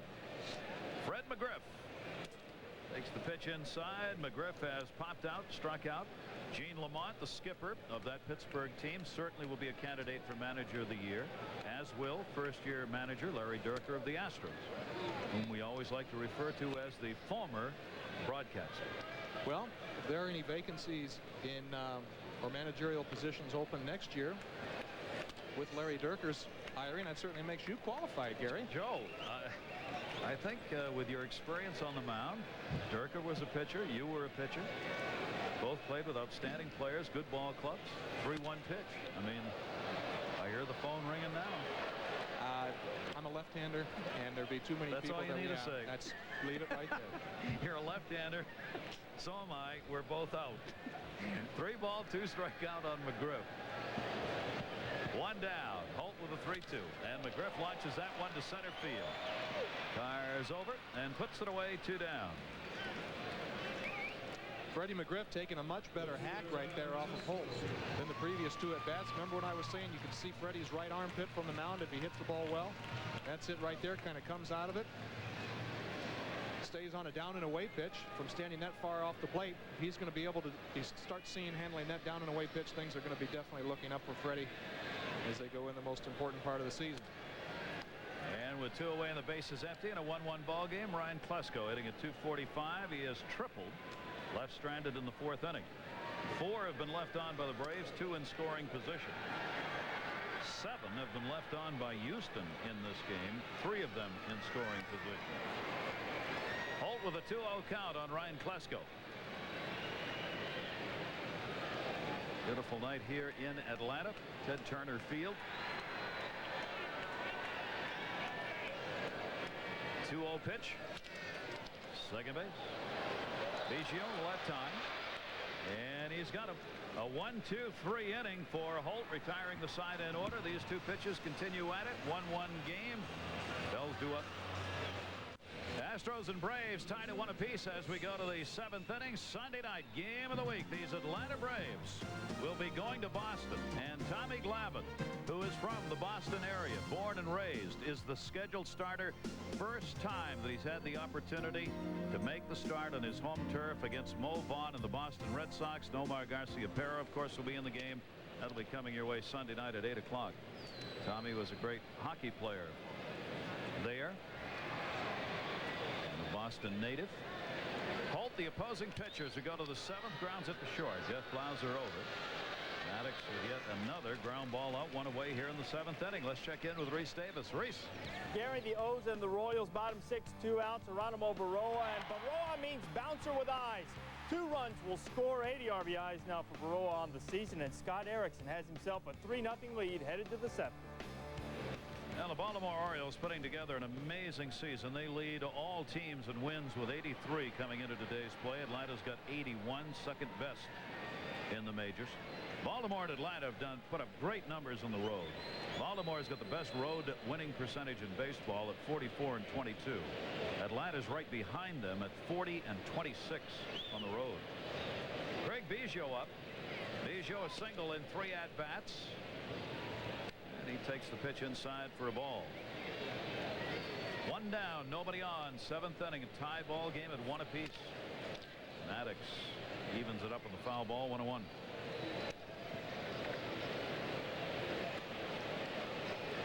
It has been economical and it has been effective. Greg Maddox throwing only 85 pitches to this point. 1 walk, only 2 strikeouts. But he certainly will trade that because he has gotten a lot of first pitch outs. 1 ball, 1 strike. Maddox did not throw more than 120 pitches in any game last year. This year 117 is high in his last outing. The question is, it's been asked repeatedly, does he have a little soreness in the arm or shoulder? He has had some elbow tenderness at times, and that's only natural for a guy who's been doing it as long as Greg Maddox has been doing it. He's only 31 years old, however. He's had some hamstring difficulties as well. Anytime you have leg problems, they really bother you from a pitching standpoint because you're creating so much leverage and torque against the mound, trying to get that downward plane. 2-2 delivery to Biggio, reached for it and fouls it back. And in fact, 90% of the pitchers in Major League Baseball have some type of arm difficulty that's bothered them. You're never going to feel perfect when you go out there. I think what has made Greg Maddox so effective is because his motion is so consistent and repeatable. It's like a rocking chair. And because of that, he takes a lot of pressure off his arm. He lands on a flexible front leg. Doesn't create a lot of torque into the elbow and shoulder area. And he's a guy who can pitch around that. 2-2 delivery on the way to Biggio. Ooh, he just missed. He looks away to right field. He thought he had a K on that one. 3-2. So did Bobby Cox. So that's unbelievable. That's a pitch that's quite often called a strike when Greg Maddox is pitching. That looked like a pretty good pitch. Yeah, that's a Maddox pitch right there. 3-2. 1 down. 1-1 game in the 7th. Biggio fouls it off. I'll tell you, Joe, you know what I honestly think? I think the umpires, because of us in television, and I'm not just ESPN, everybody has diagrammed how the catchers set up for Atlanta pitchers, how they set up outside the strike zone. I think the umpires have seen that and are less willing to give him those calls. Deep center field, but it's playable. Hauled in on the warning track. Biggio got it deep, but it was hauled in by Lofton, 2 down. For a credibility standpoint, and none of the umpires want to look like they're being taken advantage of by the catcher. And I'll tell you what is really. Now that is a look directed towards Charlie Williams. And they don't want that. I mean, Bobby Cox is so upset, along with Leo Mazzoni, who doesn't show it there, but has talked about it. I've talked about it with him. The umpires have caught on to what's going on. They don't want them doing that. I mean, these pitchers live and die by the way those catchers set up and those calls that are strikes that probably really aren't in the strike zone.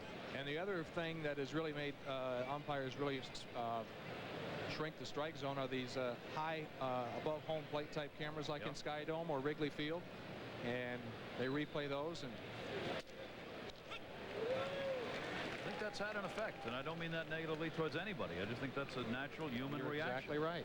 If you see on TV, and I know we've done it on SportsCenter, where they've shown a number of pitches that probably were outside the strike zone that got called strikes because of the way the catcher sets up. Umpires see that watching it. They're going to come back back and say, wait a minute, I may be missing those. That didn't miss him. Perez caught that one on the foul ball by Bell. Eddie Perez doesn't want to get up yet. That hurt.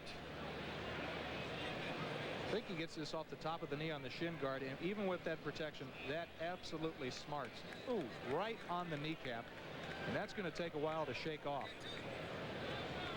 It feels like someone, if you're just sitting there, someone took a sledgehammer right to your knee. It's like hitting your funny bone in your elbow. The whole thing you just want to. That is definitely going to be sore tomorrow, but like most catchers, very good at shaking it off. Javi Lopez says, I think I'd like to have the rest of the night off. Go ahead, Eddie, you can handle it. Peter Pasquarelli with us here makes a good point. You know, the Atlanta Braves have not allowed the catcher cam to be used by their catchers, and it's the pitchers. And Leo Mazzoni who said no when they've made that request, and I think that's another part of that. I can see Greg Maddox's point a lot. Yeah. I know ESPN's not going to like me saying that, but well, I understand. I wouldn't do it. Off the end of the bat. Played at second base. Graffinino. They've got the out. A 1-2-3 inning. 7th inning stretch time. 10th ground ball outs off Maddox in a 1-1 game. Two division leaders going at it, and as you would expect, a 1-1 ball game. 1-7-0 the Astros, 1-4-1 for the Braves. Chris Holt has walked 2, struck out 2. Retired the last 6 after the Graffinino home run in the 5th inning, leading it off, accounting for the Braves' only run. Spires had an RBI single, bringing home Ricky Gutierrez, who had doubled with 2 out in the 4th for the Astros run. These two pitchers have been in charge in this game, and a 1-1 count on Andrew Jones. and he's done a great job, Gary, maintaining his poise, throwing that good sinking fastball. We know his curve is his best pitch. He hasn't thrown it very much, though, and he's in later into the ball game with a chance to really start getting it into play a little bit more. And pitching against Greg Maddox, you know you're not going to get a lot of chances, so it really makes you a lot better. There's that good breaking ball. He's had only 1 win in his last 10 starts. 2-1 count, but he has pitched a whole lot better than the season numbers would indicate, with an 8-9 record, although his ERA at 3.62, not bad. And he gets to strike there, 2-2. You know when you go up against Maddox that he's not going to blow out and start leaking oil. He's going to be throwing very consistently and not giving up a lot of runs, and that makes you a lot better going up against him. And it certainly is to the betterment of Chris Holt tonight, because he's been very sharp. 2-2 the count. Swung on it, missed. He gets the strikeout. That's the 3rd K of the game as Jones has retired. He's 0 for 2 and a walk now in the ball game. Cather up in the bullpen. Cather warming up. First bullpen action we've had. We talked about Maddox as they watched that pitch count. Joe, you were talking about that earlier. He hasn't thrown that many pitches, and again, I'm wondering if that elbow at this point in the season is becoming a little tender. He's thrown very, very well, but they've been taking him out in a lot of these situations.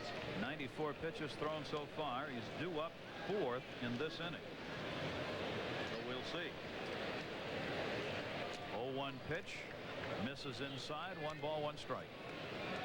Oh, I wonder if Bobby Cox is warming up Cather in the event that he's going to pinch hit for Maddox, or if this really is Maddox's last inning. To wait till it's over to find out here, right? See if Maddox, in fact, I thought with your clairvoyance that you might be able to tell me that. Well, it was very close. I had it there for a minute, but sometimes it leaves me. In fact, oftentimes it leaves me. 1 ball, 2 strike count on Eddie Perez. So the decision Bobby Cox has got to make. 1-2, 1 down. In this 1-1 game, outfield deep. Breaking ball is in the dirt. That'll take the count to 2 balls and 2 strikes. That's something that has always impressed me with Brad Ausmus. The way he sets his body angles on the breaking balls. Ball bouncing in the dirt, and a curveball is the toughest pitch to block because it bounces back in another direction. Great body angles to keep the ball in front of him, even with nobody on base. 2-2 delivery, grounded towards short. Boy, these two pitchers are getting the ground balls. Gutierrez makes the play. Perez retired, 2 down. Elsewhere, Reese Davis. Reese. In Baltimore, Gary, Scott Erickson took that 2-hit shutout, 3-0 lead to the top of the 7th and served up a red-hot chili pepper. Chili Davis, a 3-run job, his 27th. We're all tied up at 3 at Camden Yards. That didn't take long, did it? What a I'll tell you what, that was. you should be commended anytime you throw a shutout in Camden Yards. Oh, that is a bandbox. 2 down, nobody on. It's a beautiful bandbox. Yes, it's it a is. Bandbox. When you're standing on the hill, you can have a running conversation with all of your outfielders. That's right. And they're talking to all of the fans in the outfield. Tony Graffinino delivered the home run. It came leading off the 5th inning, his 5th of the year. He's had a single and a home run off Chris Holt in this game, accounting for the only Braves run in 2 of their 4 hits. He's the last man to reach for Atlanta, and he won't this time. Ricky Gutierrez makes the play over to Bagwell. We've completed 7 here at Atlanta in front of 33,019. A great baseball game, 1-1. Some power coming up when we come back. 1-1 the score. Astros and Braves. Top of the 8th inning as the pitchers dominate here. This pitching summary brought to you by Sherwin-Williams Paint and Wallpaper Stores. Chris Holt, we said, knowing he's going up against Greg Maddux, is going to have to be very, very sharp. And he certainly has been that tonight. And Greg Maddux, this is a usual Maddux type line at this point in the game, almost to the point where it becomes boring. No. Pitching matchups are never boring. Good, well-pitched games. Talking Not about the boring. consistency of wow. All right. He thinks that's a strike too, and he knows going up against Bagwell, he can't make too many mistakes. Bagwell has drawn a walk single and flied out. Maddux will be due up, leading off the 8th inning for Atlanta. And where Maddux is different from a lot of pitchers, if he makes a mistake or doesn't get a call, he kind of curses himself and gets mad, but he becomes better where some guys come unglued. Blauser called on to make a big play. Does. And a good scoop at first by McGriff.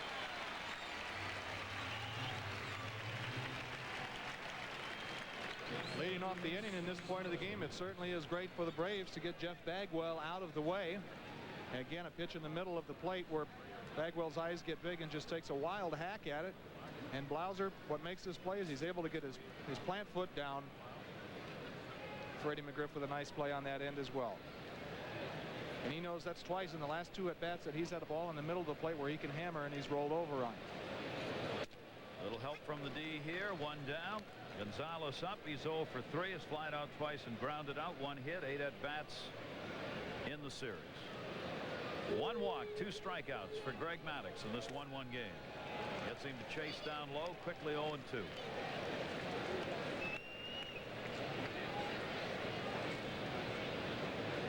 These 2 pitchers have only had a couple of instances at most 1 apiece in this game where there's really been any kind of problem for them. Bases loaded for the Astros in the 5th inning. Maddux got out of that one against Gonzalez with a ground ball out. Misses away here. 2 balls, 2 strikes. Holt ran into trouble in the 4th inning when the Braves got a couple on with 2 down and got Eddie Perez in the fly ball out, and that's been about it. 1-2. Ball and 2 strikes. And Gonzalez on the tip. It's held on to. 3 strikeouts for Maddux. 2 down. Something that Greg Maddux has always done better than anybody else is going back and forth. And what I mean by that is varying the speeds. He rarely throws the same speed twice, and he throws a good changeup here. The reason I think he's so successful is look how quiet his head is. A lot of pitchers, that their head just kind of jerks out of it when they're releasing the ball. A very quiet head. You say in wrestling or wherever, so goes the head, goes the rest of the body. Greg Maddux keeps a very quiet head and is able to have a very clear picture of the target that he's throwing to. 1 strike count, 2 down. Ricky Gutierrez, the batter, with nobody on here, and he rifles that one down the line in right field. It's going to end up in the seats, though. You're talking about Maddux and maybe the physical problem.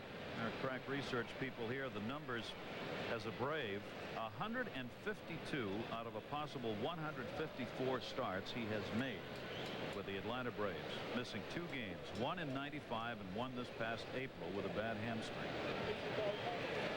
0-2 deliveries up high. And Tom Glavine is much the same way, other than that Achilles injury where he missed a start. It's been a long time since Glavine has missed a start as well. You love having that if you're the manager. That one to center field. Lofton backing up. He's got room. He's got it. Gutierrez is retired. A 1-2-3 inning. This ball game continues under the control of the pitchers. 1-1. Game tied at 1 apiece, and Greg Maddux is going to come out of the ball game for a pinch hitter. Keith Lockhart, who's done a great job coming off the bench this season for the Braves, will pinch hit. And Maddux leaves, giving up a run on 7 hits over 8 innings. A walk and 3 strikeouts. Could win this game if the Braves could get a lead and maintain it. Lockhart leads the majors, 18 pinch hit RBIs, a 300 average as a pinch hitter. And an error will allow him to reach here in the bottom of the 8th inning. We mentioned earlier, Gary, about the tough cue ball spin ball that was hit towards Chipper Jones. That was exactly the same type of ball hit to Gutierrez, and you can see that you just hate to see these come in your direction because you never know which direction the ball is going to bounce. He got caught really flat-footed there, didn't he, Joe? Yes, he certainly did. You see this ball is going all over the place. Just he's smiling as he's trying to get it going. Can you believe that? Has turned an ankle too. It's only the 4th error Gutierrez has committed, but a big one. The leadoff man's on. Now Kenny Lofton. Will he be called on to bunt? Yes.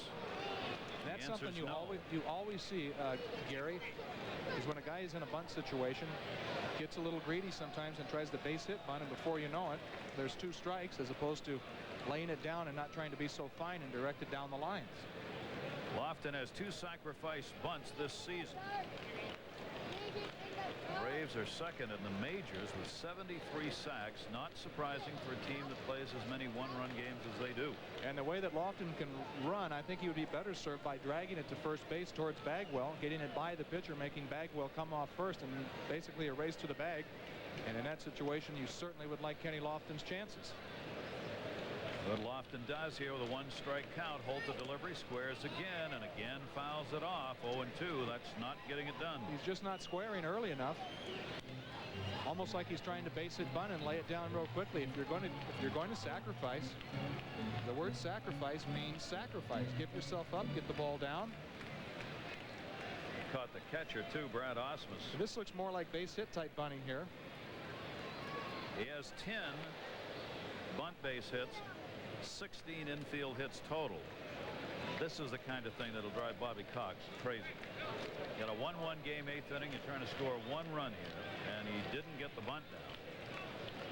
They're still moving in. Spires at third is way in. 0-2 pitch ripped into right field for a base hit. Lockhart the turn. Bell up with it. Throw coming to third. Not in time, and they miss the cutoff man. Down to second goes Lofton. Derek Bell has a great arm trying to get Lockhart as he was taking the extra base, but you have to throw it head high so the cutoff man can catch it, especially Kenny Lofton, who can really, really run. These are the things that you can't do late in the ball game, especially when you're on the road. See, Bell comes up throwing, knowing Lockhart is going to go for it. You see the cutoff man just had no chance to get that, and now it's a real jam here now. He knows he should have hit the cutoff man in that situation. Now this is not of the doing of Chris Holt here with the error starting the inning. Lofton getting the base hit as he went out of the strike zone to get one. That'll be the 5th hit for the Braves. And now in the bottom of the 8th inning, they've got runners on at third and second. John Udek and Tom Martin have been throwing in the bullpen for the Astros. They're ready. No move, however, is going to be made here by Larry Dierker. Mark Wohlers is up and ready for the Braves. Something I forgot to mention, Larry Dierker has been doing it all year with starting pitching, going deep into the well with his starters. He says his starters are going to be his setup man, and that's evoked a lot of confidence within his pitching staff to where they're not looking over their shoulder after the 7th inning. Infield is in. Jeff Blauser's up. Nobody out. Runners at second and third. 1-1 the score. Holtz inside to Jeff Blauser. The Blauser in the game, a single, and has grounded out twice. 8th best hitter in the National League stands in with an RBI opportunity. 62 ribbies on the season for the shortstop. Lockhart the lead runner at third. Lofton with great speed at second base. 1-0. Blauser takes 2-0. And this is exactly where Jeff Blauser wants to be. Ahead in the count where he can just absolutely sit dead red and come unglued when he sees it. Braves looking for that big hit. Infield will try and cut off a run at the plate. You don't want to take fastball strikes in these situations. Check swing fouled off. 2-1. Now for the Braves, generally in this situation, Lockhart, the runner at third base, will go on contact, even on a ground ball in the infield. Bobby Cox likes to force the defense to make the play. Bobby Dews, the third base coach, saying watch the runner. See him looking down to second, saying to Lofton, watch him. Don't take off if he's not going to the plate. 2-1 count. Holt has gone the distance for the Astros. Blauser takes it 3-1. This has been his best pitch all night, is that good sinking fastball. However, it's gotten him behind in the count. Dierker's starters have worked 71% of the total innings pitched this season by the Astros. That's got to be better than any team in the league, don't you think? That's right up there at the very top. 3-1 count. Holt has to get out of this jam. Infield creeps in a little more. Grounded foul. 3-2.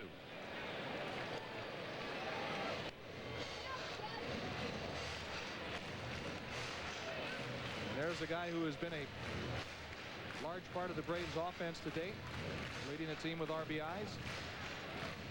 Chipper Jones on deck. Holt's got a 3-2 count. 115th pitch coming up. Braves are 0 for 4 with runners in scoring position in this ball game so far. 2 in that position right now for Blauser. 3-2 delivery. Blauser off the pitcher's glove. Lockhart holds, and they get the out at first base. Great job of pitching right there. Down in the count 2-0, down in the count 3-1. Coming back and fisting Jeff Blauser in that situation.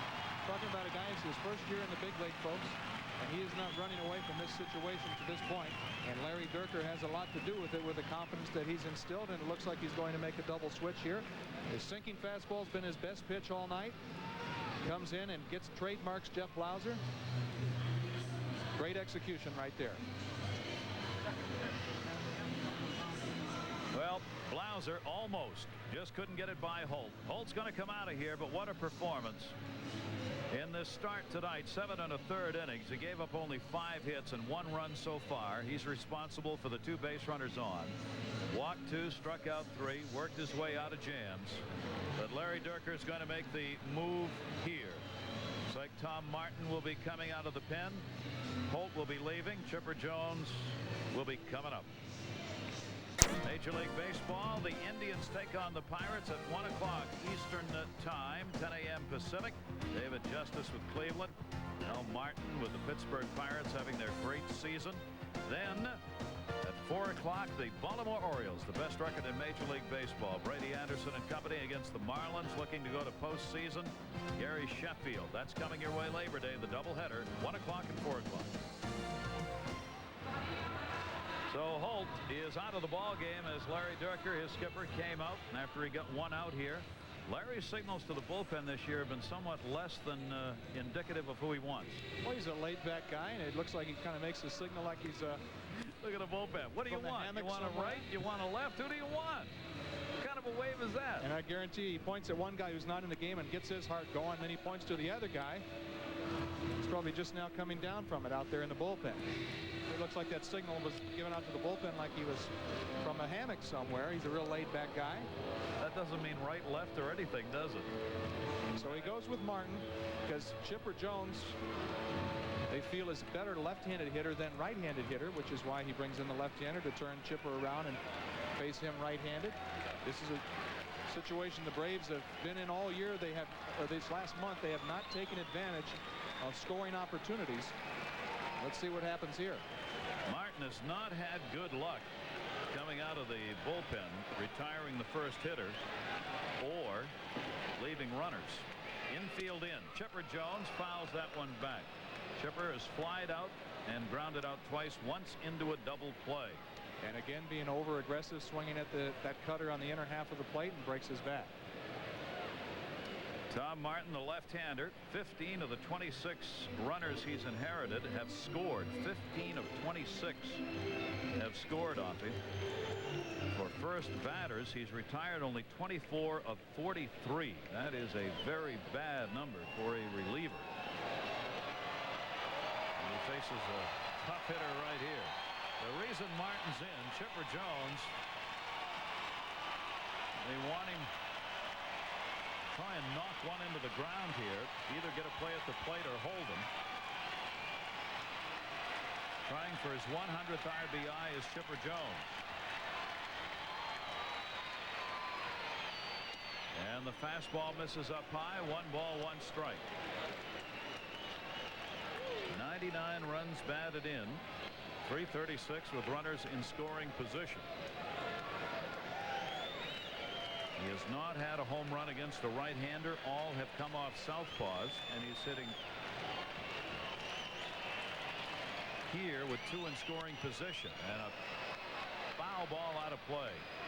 From a pitcher's standpoint, Chipper Jones from the right side is a little bit longer in the swing than he is left-handed. And it looks like because of that, he has to get it started a little earlier, and sometimes commits too soon on pitches that were slightly out of the zone, like that one and the first pitch that broke his back. Let me correct myself. All of his home runs have been hit left-handed. That's why Martin is on here. He's hitting only .253 right-handed, .331 from the other side. They get him turned around. He takes the pitch down low. 2 balls and 2 strikes.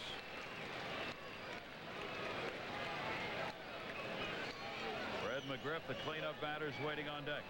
Lockhart started this pinch hitting for Maddox, reached on an error. Lofton singled, went to second on the throw to third. Lauser then grounded out. Runners are still out there. Second and third, 1 down. 2-2 delivery, infield in. Grounded for a base hit into left field. 1 run scores. Lofton the turn. Here's the throw by Gonzalez to the plate. Cut off. Throw to second. Not in time. A 3-1 lead for the Braves on Chipper Jones. 2 RBI single.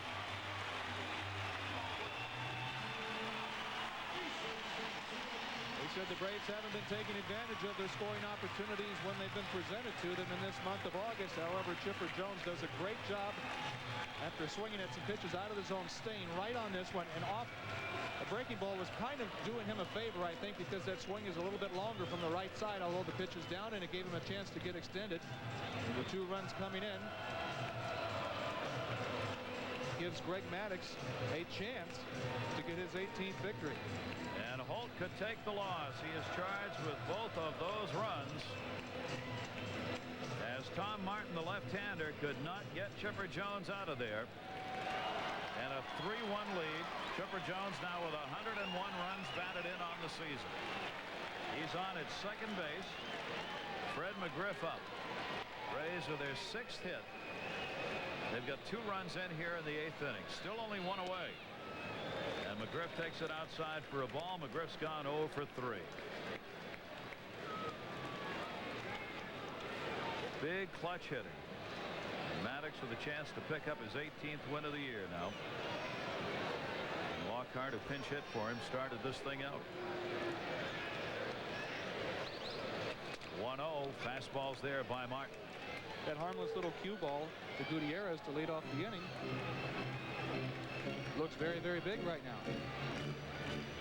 For Martin, the woes continue. Another 2 inherited runners score. Another first batter face gets on against him. 1 ball, 1 strike on McGriff. Jones off second base. Trying to yank that one. Couldn't. Rizzo up with it. Makes the play over to Bagwell. Runner over to third base. Chipper Jones. Now there are 2 down. Well, the Braves certainly had the right guy up at the plate when they needed it. Their leading RBI guy, Chipper Jones, coming up with a big hit. Looks like Larry Dierker is going to make another move. And that'll bring Larry Dierker back out to the mound now, as he wants to make another pitching change here. Bautista had been announced, Danny Bautista, as the pinch hitter for Ryan Klesko. a right-handed batter against the left-hander. If he wants to make the change, he could even that up. He's not gonna. Well, that was really surprising because he wanted to turn Chipper Jones around and face and have him hit right-handed. So it was threefold, because then he has the left-hander McGriff coming up after that, after Jones, and then Klesko. And Cox has chose to counter with Bautista, and Martin still stays in. Danny Bautista will be the pinch hitter for Klesko. Runner at third, 2 down, and a fastball away, ball 1. 3 for 8, 1 pinch hit home run, and 3 pinch hit RBIs for Bautista. Tom Martin trying to work his way out of this now. Both runs in this inning unearned as the inning started with that error. Grounded to third, short hop. Bill Spires makes the play, and that will retire Bautista, but Holt could be the loser. The run charged to him. Last chance in the 9th inning for the Astros. Grain, we go to the 9th inning with the Braves having a chance to win this ball game. Time now for the Kelly Springfield Tire key plays of the game. Graffinino delivering the home run. It came in the 5th inning, his 5th of the year. He's had 2 in the last 2 days. Chipper Jones picking up the base hit with the infield drawn in the 8th inning for 2 RBIs. Runs numbers 2 and 3 as he went into second on the throw. He's got 101 ribbies on the year and could be the game winners here tonight.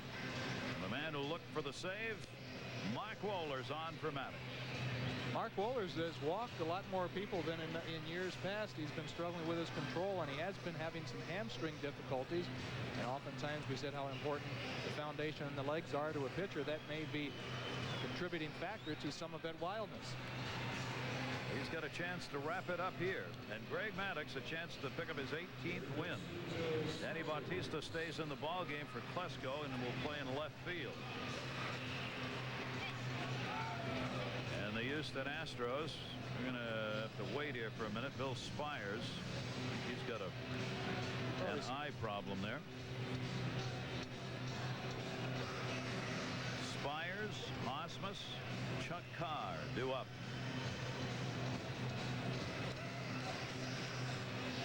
For Greg Maddux, it would be his 11th straight win if he can get it here, and he would have gone 14 games without a loss. Larry Dierker's Astros a chance to pick up a full game on Pittsburgh. The Pirates lost today. They've got to come back to do it. For Bobby Cox, the Braves have a shot at their 82nd win of the year and could go 7-3 against Houston with a W here tonight. And again, the number we told you about earlier when we started this game, games that Maddux has pitched, the Braves are 22-5. Could be 23-5. Spires got that one. Lofton on his horse, misjudged it again. Ball will roll all the way to the wall, and Spires is going to go for 3. Relay throw comes in, plows her to third, not in time, into the dugout. No, it hit the facade. Fortunately for the Braves, that fence is there. Spires picks up a triple, his 3rd of the year, and for the 2nd time in this game. And I'm not dumping on him, folks, but he misjudged another fly ball, and that's why Cox has got his hat like that. It's the same thing that he did in the last time that he misjudged a fly ball. He takes a bad angle, he goes over and then back, as opposed to taking an angle more towards the fence. Oftentimes speed will outdo a lot of mistakes, and Bill Spires is running all the way, not wanting to make the first out at third base. He's absolutely sure that he can make it, and he was there easily. So the leadoff man is on with a triple. Spires in the 9th inning. Potential tying run. Brad Osmus is at the plate. Osmus has had a single in 3 at-bats. Mark Wohlers now is really going to have to bear down here. Osmus 1 for 7 against Wohlers' lifetime. 1-0 count. That one to right field. Andrew Jones tagging up at third. Spires, Jones, the throw, and the run is in. They'll make an appeal at third base, and it's denied, and it is a 1-run ball game. A sacrifice fly. Gary, I would have loved to have seen Andrew Jones get that throw more down the line right at the plate, because that throw really had something on it, and he has an outstanding arm, one of the best in the National League. Throw was up the line, and that was all the way on the fly, and that wasn't exactly from shallow right field. He's got 13 assists, which places him 3rd in the league. Look at that's medium to deep right field. This throw has got something on it, folks. I mean, that is some real arm strength. So the bases are clear. 1 away, 9th inning. The Braves lead has been cut to 3-2. Wohlers works now against Chuck Carr, who's 0 for 3. Then we'll get a pinch hitter for the pitcher. And the pitch is taken down low for a ball. Mentioned that Wohlers has been a little wild as of late. There's been some hitters having some pretty good swings off him lately. Wohlers to the 1-0 delivery. As is true in this league, Joe, if you can set dead red as a hitter against anybody, it doesn't matter how hard it's thrown. Oh, he's got the fastball that's approaching 100 miles an hour. He and Rob Nen, the 2 hardest throwers in the National League. Sometimes when he has control difficulties, it gets him in an absolute fastball situation, like you said. And you can really freewheel it and be a lot more aggressive. Carr tried to shrink the strike zone by going down in a kneeling position almost that time, but that 96-mile-an-hour fastball was there. 2-1. Carr just trying to get on right now. Chipper Jones has moved in at 3rd on the grass, protecting against a bunt. Lofts that one to right field. Pretty good wood. Back on the warning track. It is deep, and it is gone. Goodbye home run. This game is tied. Chuck Carr off Mark Wohlers. His 4th home run of the season, and Larry Dierker's Astros have battled back in the 9th inning to tie it up.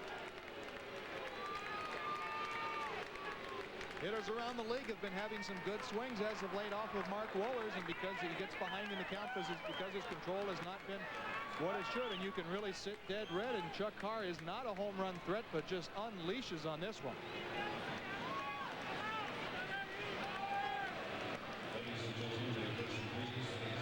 A towering fly ball, just long enough. He tried to take a couple swings like that off of Greg Maddux and was unsuccessful. Maddux is non-decisioned, and the Astros are back. And Thomas Howard will be the pinch hitter. And Howard takes the fastball inside from Wohlers. And he is steaming out there as Mark Wohlers and tries to come up under the chin there. What a turnaround. 2 unearned runs in the 8th inning for the Atlanta Braves had given them the 3-1 lead. Wohlers came on for Maddux. Spires, a triple on a misjudged fly ball by Lofton, starts the inning the same way that it happened earlier in this game when they scored in the 4th on a Gutierrez misjudged fly ball that ended up being a double. And what I think Wohlers needs to do is get some of his other pitches over the plate earlier in the count so the hitters can't just really sit on that very good fastball. 2-1 delivery to Howard, and that's up the middle for a base hit right off the mound. And the fans are not happy here in Atlanta. Behind in the count once again, able to sit on the fastball as Thomas Howard had a very good swing at that and drives it up the middle for a single.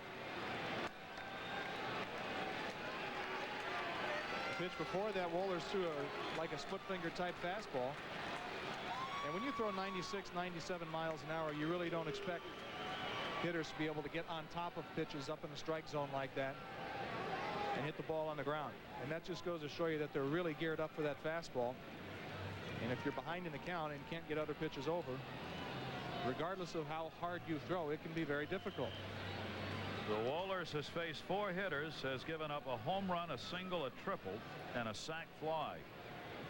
First half of our doubleheader here on ESPN. We'll be taking you to the West Coast, where the Indians and former Brave David Justice will do battle with Jim Edmonds and the Angels. 2 more teams looking for postseason play. That's coming up, our second game. So the Braves, with Wohlers struggling, will go back to the bullpen. Embry is the left-hander. Mike Cather, the right-hander, has been up twice in this game. James Mouton has come on as the pinch runner with a potential go-ahead run on at first base. So Howard gets the single. Mouton is the runner.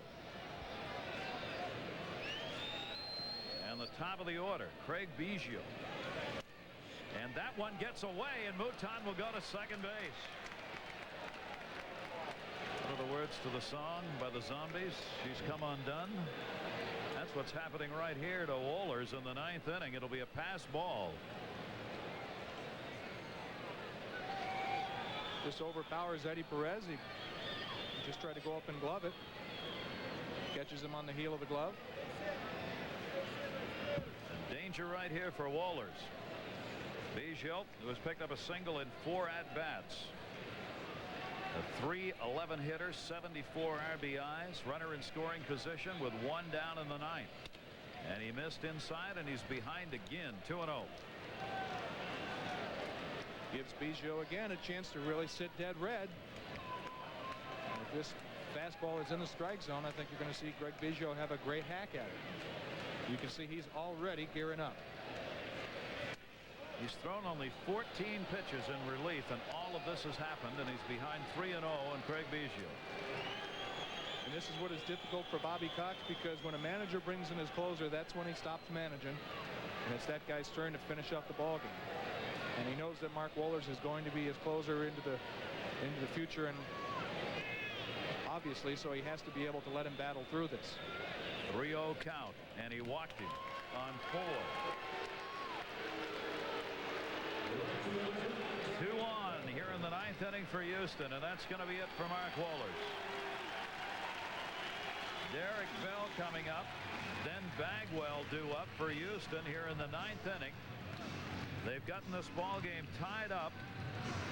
Spires had the triple. A sac fly by Osmus made it a 1-run game, and then Chuck Carr came up against Mark Wohlers and delivered this blast to right field, his 4th home run of the season, tying the game at 3.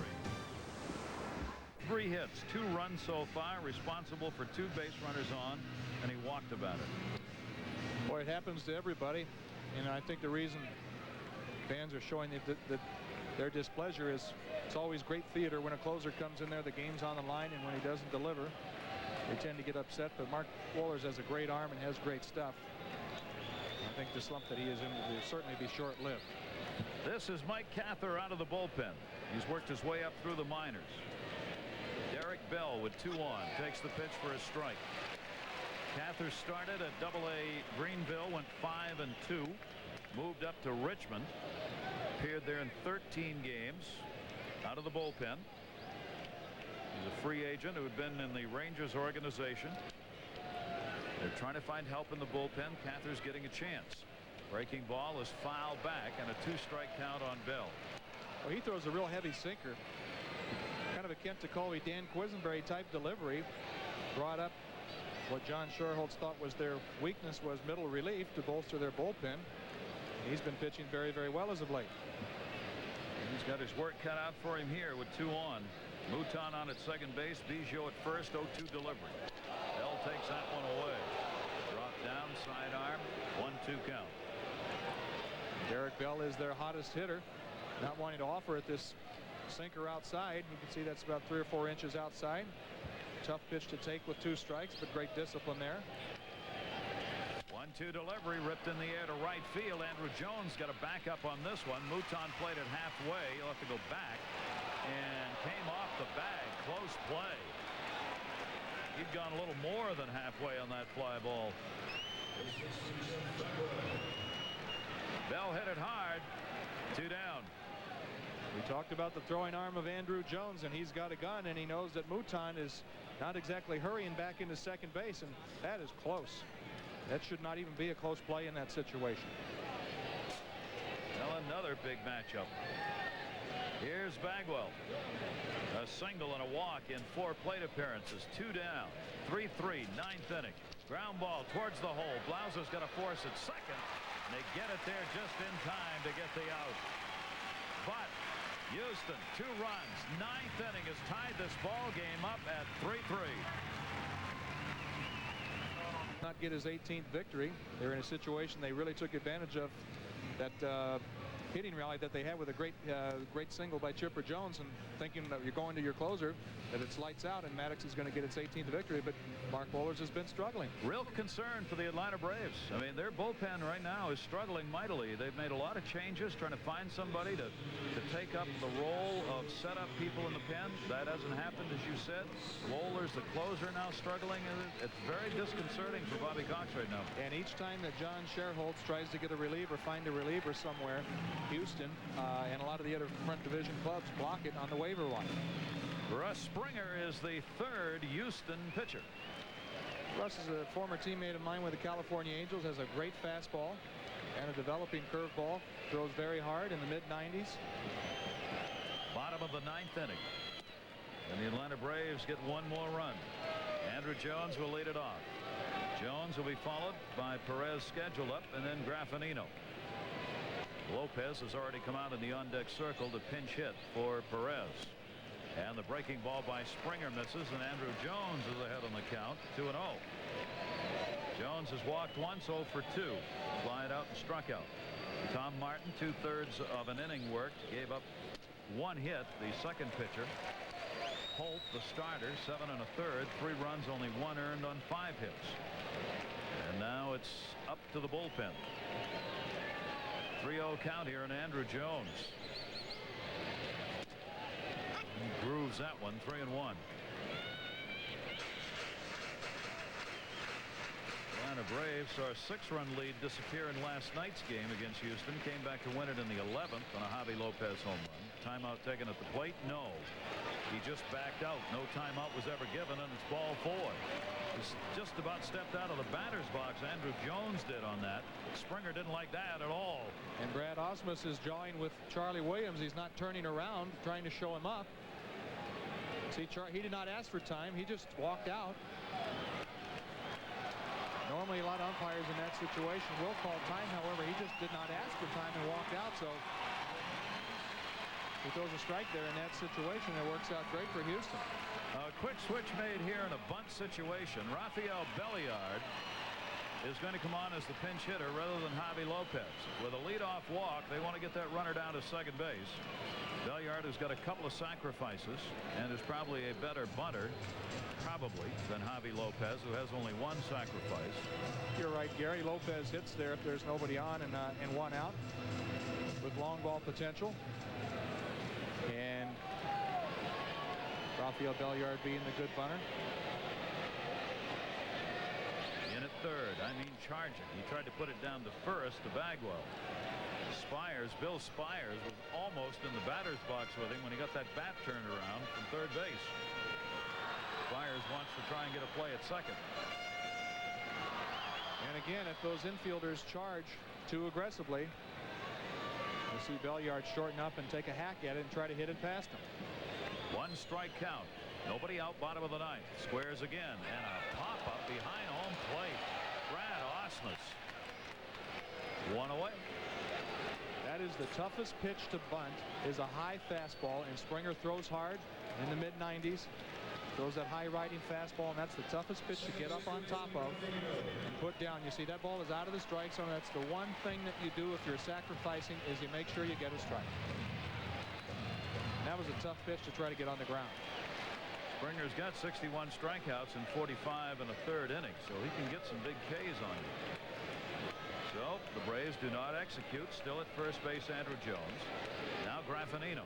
Graffinino delivered his 5th home run in the 5th inning. He's had 2 hits and 3 at-bats. Grounded out his last time up. Game tied at 3. 3-10-1 for the Astros. 3-6-1 for the Braves. 2 unearned runs scored by the Braves in the 8th inning. Gave them a 3-1 lead. Then Houston responded in the 9th inning. They picked up the 2 runs, RBIs by Ausmus with a sac fly and Chuck Carr with a home run to tie it up.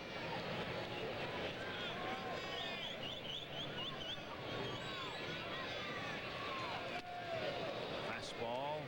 There's that riser. Strike 1 on Graffinino. Javi Lopez again has come out into the on-deck circle to be a pinch hitter. He's out there twice here in this inning. He'd be batting in the 9 spot now.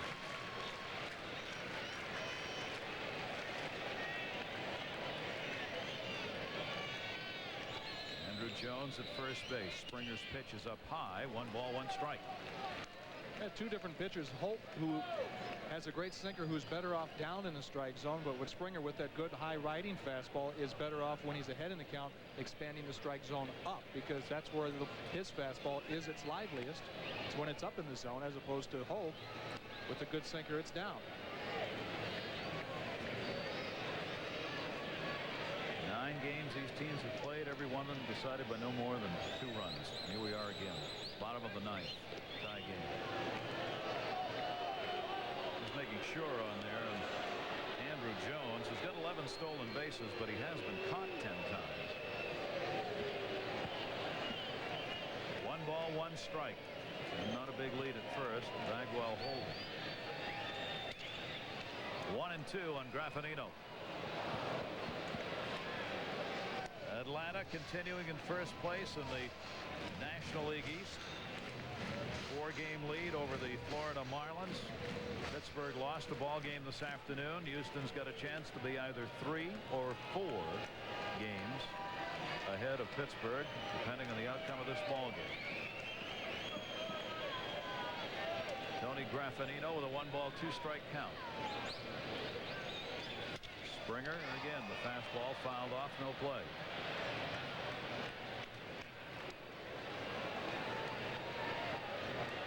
Houston has been a come-from-behind team for Larry Durka. He said before the game, we're talking about his ball club, he said, I give my team great credit. They have dug in this season. I don't have a lot in my order. Cox is loosening up. Bobby will be the pinch hitter. He'll be activating himself. We go to the 11th spot. By fax. Here's the 1-2, and that is hauled in by Gutierrez. Back to first, not in time for 2. Graffinino lines out to Ricky Gutierrez, the shortstop, for the second out in the bottom of the 9th. He almost turned 2.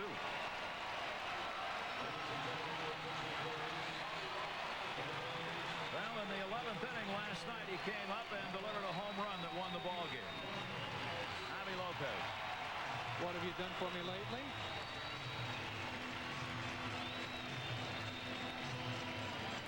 Last night he was the starting catcher. Tonight he comes in as a pinch hitter.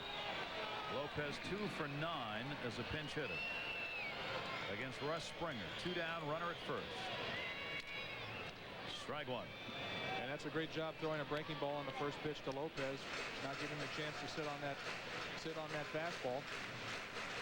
Throwing a breaking ball on the first pitch of an at-bat is always a very effective weapon, because it plants doubt for the guy who really wants to sit on the fastball for the remainder of the at-bat. Is he going to throw that breaking ball again, or now am I just going to have to freely think that he's going to throw the fastball? So that's a great job throwing a breaking ball on the first pitch. Javi Lopez is 3 for 3 against Springer. Breaking ball missed away this time. 2 down.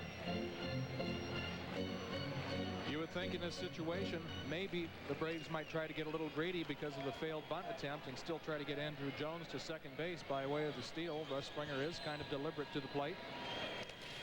Gets away but stopped. Good play by Brad Ausmus as he kept that ball in front of him. Boy, he has always done a great job of that. I mentioned earlier, great body angles. Look how he keeps his chest protector facing towards Springer, and oftentimes when you do that, the ball's going to end up somewhere in front of you. And you have to have quick feet to be a catcher. Don't think that you see pudgy little guys back there. They all have great quick feet. He's 43% at throwing out base stealers. That's right up there at the top in baseball, well above the 26% average. 2-1, runner not going. Jammed him, and it's fouled off. 2 balls and 2 strikes. And I think that has a lot to do, Gary, why Andrew Jones is not stealing, because Ausmus has been throwing so well. I asked him if he's doing anything different, because he's just having a great year throwing, and he said the pitchers that he has this year are more experienced and do a better job of holding runners close. And that's what makes it real easy for catchers if you vary your looks to first base and to home plate to not let those guys get into rhythm at first base. You see Jones trying to peek in and get the catcher's signals. 2-2, not going again, foul back. You were going to send Andrew Jones, now would be the time. Javi Lopez up there with a 2-2 count and 2 down. Really not a whole lot to lose in this situation. Bobby Cox. Braves have not executed well in this game. They've not been able to move runners up. Defensively, they haven't made the big plays. It's not been a good performance. But it's a 3-3 ball game in the bottom of the 9th inning. 2-2. Javi Lopez. Russ Springer's pitch, breaking ball. Just got a piece of that. He had the double clutch on that one. Kenny Lofton waiting on deck. This is a game of redeeming features. Lofton may get a chance to redeem himself right here in the bottom of the 9th inning. Misplayed a couple of balls that resulted in runs scored by the Astros. 2-2 the count on Lopez. Andrew Jones the lead at first base. He runs. Swung on and missed, and that'll do it. So Springer gets the strikeout. Leadoff man on with the walk, but the Braves cannot convert. We're going to go to the 10th inning. 3-3. The Astros in the 9th to tie it up. They go to extra innings. The Astros are 7-9. And the Braves are 6-9. They played 11 last night before Javi Lopez got the home run to win it. And Alan Embry, the left-hander, comes out of the bullpen for the Braves. Alan Embry coming over from Cleveland with Kenny Lofton in a David Justice trade, and he's got a great fastball. Very hard throwing left-hander. Throws a four-seam riding type fastball. And as the numbers indicates, he can garner a lot of strikeouts. He will have a new battery mate as Javi Lopez is going to stay in the ball game and will do the catching. He'll be the backstop. So a new battery for the Atlanta Braves. And we go to the 10th inning. Gonzalez, the cleanup batter. Ricky Gutierrez and Bill Spires will be coming up against the left-hander. Mike Cather worked 2/3 of an inning, getting 2 outs to get out of the 9th. Mark Wohlers, 5th lone save, charged with the 2 runs on 3 hits in just 1/3 of an inning. Greg Maddux, non-decision, went 8 innings, giving up a run on 7 hits, a walk, and 3 strikeouts. Gonzalez trying to get out of the hole for here tonight, and that pitch misses down low. 2 balls and no strikes.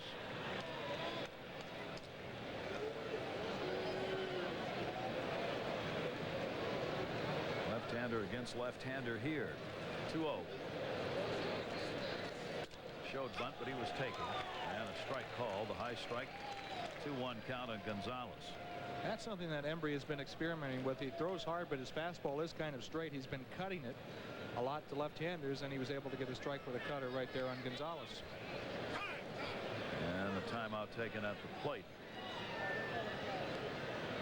Embry has spent most of his professional career in the minors and in the Cleveland organization, where he was up and down since 1990. Acquired in the Kenny Lofton deal. Fastball misses away, and a 3-ball, 1-strike count now on the leadoff batter, Gonzalez.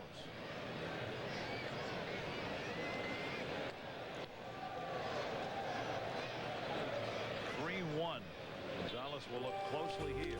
Got one to hit, took it up the middle for a base hit. So Gonzalez is on here in the 10th inning as he gets a leadoff single. 1 for 5 in the ball game for Luis Gonzalez, and the 11th hit of the ball game for the Houston Astros. Astros did not have a leadoff batter on against Maddux. Against Wohlers and Embry, they've had the leadoff batter on in each of the last 2 innings. Your chances of scoring increase about 66% if you get that leadoff man on. Is that right up the top of the head? Nope, that was right out of the computers of the Elias Sports Bureau. Ricky Gutierrez has had a double and scored a run in this ball game. He's 1 for 4. Still, how about this? I repeat this because it is one of the most amazing stats I've ever heard, and it supports what we in broadcasting and baseball talk about so often. If a walk is surrendered in an inning, this is since 1900 forward, any walk in an inning, a run scores 78% of the time. I wish I would have known that when I was pitching.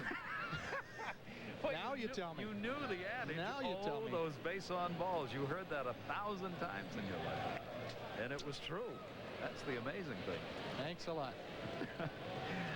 You always get that knowledge. Too little, too late. Youth wasted on youth. 0-1 count. Gonzalez at first. Gutierrez waiting, and the pitch is down low. 1 ball, 1 strike. Because you are still you, so it's not wasted. Actually, I'm 33 years old, which is like just a baby if you're a left-handed pitcher. Just a baby. That's right. 2 more teams next year. Yeah. We'll see you right back out there. All right. 1 ball, 1 strike. Chipper Jones in at third base in case Gutierrez tries to drop the bunt here to get Gonzalez down. He doesn't. Check swing. Did he go? They want to check. Yes, he did. Mark Hirschbeck. 1 ball, 2 strikes. Gutierrez. We said it's the intent to hit the ball, and if the bat crosses the plate, that determines whether a check swing is called or not called, and that was pretty obvious right there. 26-year-old Ricky Gutierrez, .259 career hitter at the major league level. Has a 1-2 count here. Alan Embry, the left-hander. Foul back, stays at a ball and 2 strikes. First game of our doubleheader here on ESPN on this Wednesday night. Cleveland and the Angels will go at it in game 2. We'll take you right out there as soon as this one is completed. We're in the 10th. 3-11-1 for the Astros. 2 big runs in the top of the 9th inning to tie it up. 3-6-1 for the Braves. Embry checking first with a 1-2 count on Gutierrez. And it will stay that way as he fouls it off again. Game belongs to the bullpen now, and both managers will likely keep it active when they're out there defensively. Lichtenberg, another one of those, literally in a tryout situation here, is ready if needed. He's just resting out there, keeping the arm warm and trying not to fall over. 1-2 pitch. 2 balls, 2 strikes, and Gutierrez. Sometimes as a pitcher, that's easier said than done. Oh, you're throwing on a mound, you know. Guys have been blown off the mound Yes, before in some ballparks. See Candlestick Park. 2-2 count. I think it was Rick Russell. Strike 3 call in the inside corner. Gutierrez didn't think so. Embry gets the strikeout. Yeah, Stu Miller got blown off the mound, didn't he? Embry with the good cutter that he's been using, able to clip part of the inside corner. And when you throw in the mid-90s and you're left-handed and you can make the ball do that. Actually, that ball was pretty straight. That wasn't a cut fastball. That came back a little bit. That pitch never looks like a strike coming from a left-hander because he's delivering it from the left side of the rubber. Gutierrez working on his program for Cirque du Soleil right there. Flying bat. Spires up, runner at first base. Billy Spires had a big night. 2 singles, an RBI, a triple, and a run scored. Great night for Spires, continuing his outstanding season. .330. A veteran, 31 years old, who came in with a .257 career batting average. Way over that this year. 1-0 count, 1 down. On at first base, Gonzalez. Have you seen Cirque du Soleil, by the way? No, I was racking my brain trying to think about what that was. I know one of our crack staff reporter, Peter Pasquarelli, has been a recent participant in Riverdance. Yeah. But Cirque du Soleil, I'm not familiar with. See it. It's making its on tour again. It is one of the greatest shows you'll ever see. It's out of Montreal. It is a circus, but a very unusual one. 1-0 count. And the pitch is taken up high. 2-0. When you get to extra innings, we go into our entertainment segment of our broadcast. The left-handers work the right side of their brain a little bit more, don't they? And we're both left-handed, so listeners have no chance. 2-0 count on Spires. No lead at first base being taken by Gonzalez with a left-hander Alan Embry out there. Maybe there'll be a sponsor now that we mentioned it. 2-0 count. Because we mentioned them free, why sponsor? And the count goes to 3-0. So Spires works the count here on Embry. Houston trying to get a potential lead run down to second base here. Obviously they want all they can get, but they'd love to get one down to second. Brad Osmus waiting. 3-0 pitch. Missed. Wow. 4 out of the strike zone. Pretty close pitch right there. So they get Gonzalez down to second base. Spires goes to first. 1 away, 10th inning. That will be it for the left-hander. Embry is going to come out of there. And Kerry Lichtenberg, is going to come on in relief. Great ball game. Delighted to have you with us here in Atlanta. 3-3. We are in the 10th inning, and the Astros threatening to take the lead here. Want to remind you, college football kicks off. ESPN's got it for you. Saturday, 12:30, Virginia Tech defending their Big East title against the Scarlet Knights of Rutgers. Then it's 7:30, Red Raiders at Texas Tech. They will be taking on Heisman hopeful Peyton Manning and the Tennessee Volunteers. All the action brought to you by ESPN, your home for college football.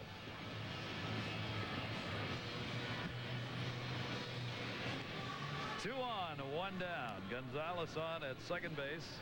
Spires on at first. And you can still get a lot for a few bat and balls in this day and age, Joe McGray. Kerry Lichtenberg was acquired from Greg Olson's independent team that he was managing, the former Braves catcher, and he called up John Sherholtz and recommended this guy, and they worked out a deal to send him here to Atlanta for 6 dozen baseballs and a couple of bats as a token of appreciation. And that is a true story. And John Sherholtz better send some more bats and balls back to Greg Olson, because he's been pitching very well. And Kerry Lichtenberg could care less what it took to get him here. He's here. He started at AA Greenville, where he went 3-1 with 16 saves, was 0-3 in 14 relief appearances at AAA, came up on August 12. And the pitch here to Brad Ausmus is foul back. 2 on, 1 down, 10th inning. Game tied at 3-3. Kerry Lichtenberg working here, trying to keep the Astros off the board in the 10th. They'll be looking for the double play right here.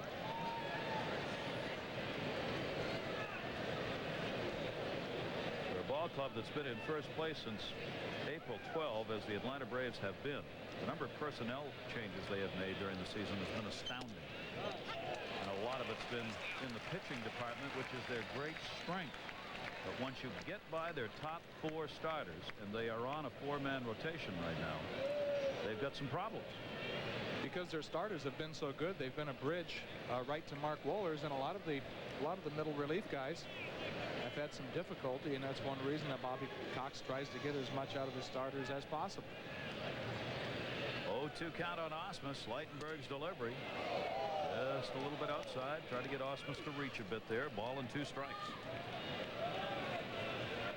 Ausmus has the RBI opportunity right here. Gonzalez on at second base has got decent speed. Bill Spires at first, not a fast runner. Bear that in mind with the outfield arms, especially Andrew Jones in right. Lofton's in center, and Danny Bautista now playing in left field in place of Klesko. 1-2 delivery. Fouled off again, stays at 1-2 on Ausmus. And if Gonzalez is going to try to score on a ball hit to right field, he better get a good secondary lead, because Andrew Jones can flat out bring it. And it looks like Ausmus, with the good fastball of Lichtenberg, is directing the ball in that direction. 1 ball, 2 strike count. Not a big lead at second as they hold Gonzalez. The breaking ball, sliders outside, 2 balls and 2 strikes. Dropped down a little bit on that delivery. Seen a lot of guys like David Cohn have a lot of success with that, with 2 strikes, dropping down side saddle, spinning a breaking ball off the outside corner. Just a little bit different look.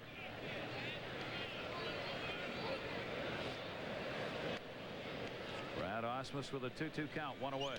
And he got him with a breaking ball. Big strikeout. Kerry Lichtenberg gets it, and there are 2 down. After the good slider and the fastball comes by with a little off-speed pitch, that ball had some great downward movement on it, and Ausmus didn't have a chance. Great pitch. Hey, Chuck, pick him up. So there are 2 away. And that will bring up Carr, who had the big blow in the 9th inning to tie the ball game up with his 4th home run. 1 hit in 4 at-bats. Carr now with 13 major league home runs, 5 on the year. It's not the home run that's needed here by Houston. It's the base hit. The 2 down, the runners will be going. And oftentimes when a little guy goes deep. He tries to do it again and falls in love with that and get him into a slump. Leidenberg checks at second base. 0-1 on Carr. Runners at first and second. Towering fly ball, but this one is in the yard. Andrew Jones puts it away, and that will do it. No runs, a hit. The Astros leave 2 here in the 10th inning. They go to the bottom half of the 10th, 3-3. First half of our ESPN doubleheader on this Wednesday night. Astros and Braves going to the bottom of the 10th inning, tied at 3-3. Chris Holt and Greg Maddux, 2 outstanding starts in this game. Both have been non-decision. 5 have been used in the pitching department by Atlanta, and 3 for Houston. Russ Springer, the third, is on the mound now. As we go to the bottom of the 10th, it'll be the top of the order with Kenny Lofton, Jeff Blauser, and Chipper Jones. Lofton had a single and scored in the 8th inning. Graffinino has had a home run for the Braves. Chipper Jones a 2 RBI single in the 8th inning. The 3 runs for Atlanta. And a strike on the outside corner. For the Houston Astros, they got an RBI from Bill Spires in the 4th inning. Then in the 9th took the lead on the sac fly by Osmus and the home run by Carr. And Springer gets the pitch down low, and it is a 2-strike count on Kenny Lofton. Tied it in the 9th, brother, for Houston. And the Braves unable to do anything in the bottom half of the 9th inning despite a leadoff walk to Andrew Jones. 6 have been left on by the Braves, 3 in scoring position. 11 have been left on by Houston. And the pitch is outside. 1 ball, 2-strike count. Lofton single, as we said, came in the 8th inning. Russ Springer with a 1-2 delivery, missed inside to the inside corner. 2 balls, 2 strikes. Boy, there have been a lot of close pitches that could have gone either way. That looked like a borderline pitch right there on the inside corner to Lofton. Came back inside on him, that fisted into the seats to hold the count at 2 balls and 2 strikes. Charlie Williams has had half a dozen people turn around and say something to him in the course of this game, the home plate umpire. Probably has happened before, however, and will happen again. Here's the 2-2 to Lofton, and he got him. There's that rising fastball. 2nd strikeout for Springer. Russ Springer is at his best when he can elevate the strike zone with that high rider, and when he gets ahead in the count and goes to that pitch, it can be doubly difficult because of the great velocity. It's tough to get on top of. The Indians and the Angels from Anaheim, second half of our doubleheader. Wayne Stats and Joe Morgan standing by with that one as soon as we have a conclusion here. Charlie Williams has looked at 300 pitches now in this game. Behind the plate. Swung on and missed. 2-strike count on Blauser. And that's being a home plate umpire, I think, is the toughest officiating job in professional sports. Over 300 decisions that he has to make throughout the course of a ball game. 0-2 by Springer. Outside to Blauser at a single his first time up. His only hit in the ball game. 1 for 4. Now when you're on the bases, you have a 50-50 chance as an umpire of being right, safe, or out, which aren't good odds if you're behind home plate. 1-2 breaking ball misses. 2-2. And I don't mean that. I don't mean that at all. And I'm not attributing that to Charlie Williams. That's not what I was trying to say. I just think that I've seen a lot of pitches. It's a very, very tough thing to do. Count will stay at 2 balls and 2 strikes. Foul back. We were talking early in the show, Joe, about the Atlanta Braves against teams that have played well this year. I looked at the numbers today. Teams that are 500 or better. Atlanta's 28 and 35. That's not a good number. And that's because they haven't been able to put points up on the board. And you said the offense has been struggling through the month of August. Blauser's gone. 2 down. Teams that are in the front of the better teams in the divisions usually have the ability to put runs up there. Russ Springer with that good fastball. slings it past Jeff Blauser. They've got 3 runs on only 6 hits, the Braves do in this game. A .224 batting average here in the month of August, the worst month they've had since 1992 for a team average. And right now, Springer's mowing them down, 2 away, and Chipper Jones. Springer has struck out the last 3 batters faced in this game, 3 Ks for him. We told you he is a strikeout pitcher. And the left-handed hitting Jones takes it down low, ball 1. Rusty has always had a great arm, and his curveball has becoming a little bit more developing as of late, become a lot better. But when he gets ahead in the count, and he can expand the strike zone up, he can mow down lineups. 64 strikeouts and 47 innings pitched, including the 3 that he has picked up here in this game tonight. And a 2-0 count on Chipper Jones. 2 RBI single came in the 8th inning for Jones, giving the Braves a 3-1 lead. Looked as though they were going to put the ball game away. Wohlers came out of the bullpen, and for the 5th time this season, blew a save opportunity. The Astros came back in the 9th inning, scoring 2 runs. Both charged to Mark Wohlers. 2-1 delivery. Swung on again and missed. Now, the scientists tell us there's no such thing as a rising fastball. Well, put that guy with his lab coat and clipboard in the batter's box and let him hit off a guy like Russ Springer. He'll change his mind. Yeah. And the same thing that a curveball doesn't break either, right? Ground ball towards second base. Diving. Craig Biggio. Bagwell, and what a play. 2 of the 3 killer bees kill the Braves on that play.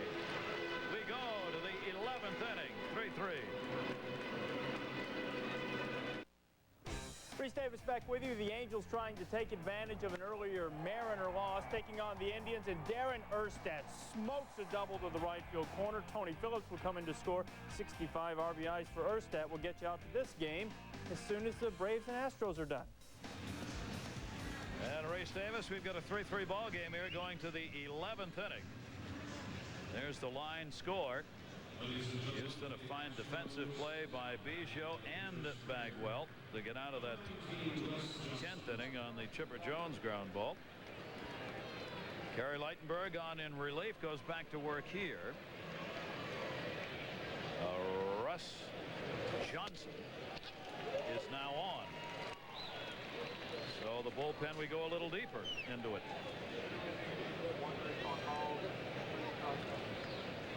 There are the numbers.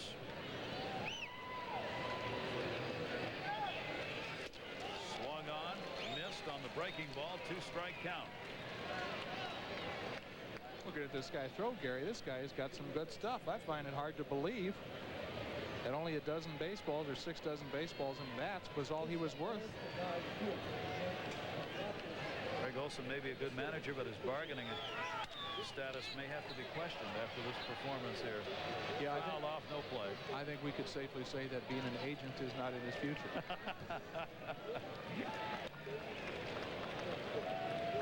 Little souvenir for those who have stuck around, sticking things onto their forehead, no less. Probably came out of the Cracker Jack box, don't you think? Yes. The sticker or the man? Oh, okay. 2-strike count.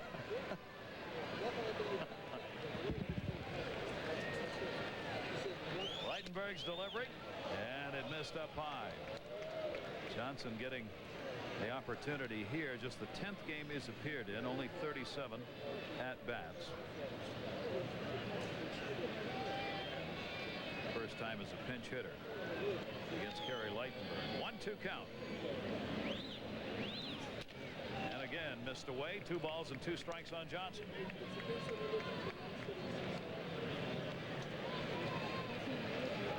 You look closer in English.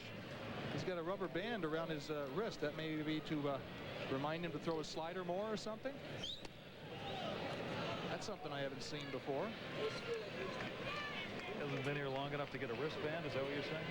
Well, you can't wear, obviously you can't wear a wristband, but don't you tie a string around your finger or a rubber band to remind you to do something? Yep. That's unusual. Yep. 3-2.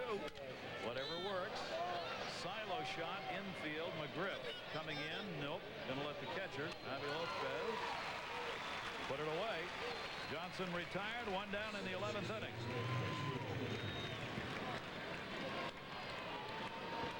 That important leadoff man out of there. And the top of the order now, and Craig Biggio. Three-time Gold Glover over the last 3 years. Showed it on that last play in the bottom half of the 10th inning on Chipper Jones on that ground ball, going to his right to haul it in. And Bagwell teaming up on that right side of the infield. Two of the best. And the pitch is taken inside for a ball. I think it was inside. Charlie Williams said it was inside, and that's the only one that matters. Biggio's had one hit, a single, batting .310 on the season now. Breaking ball tied him up. 1-1. Good pitch.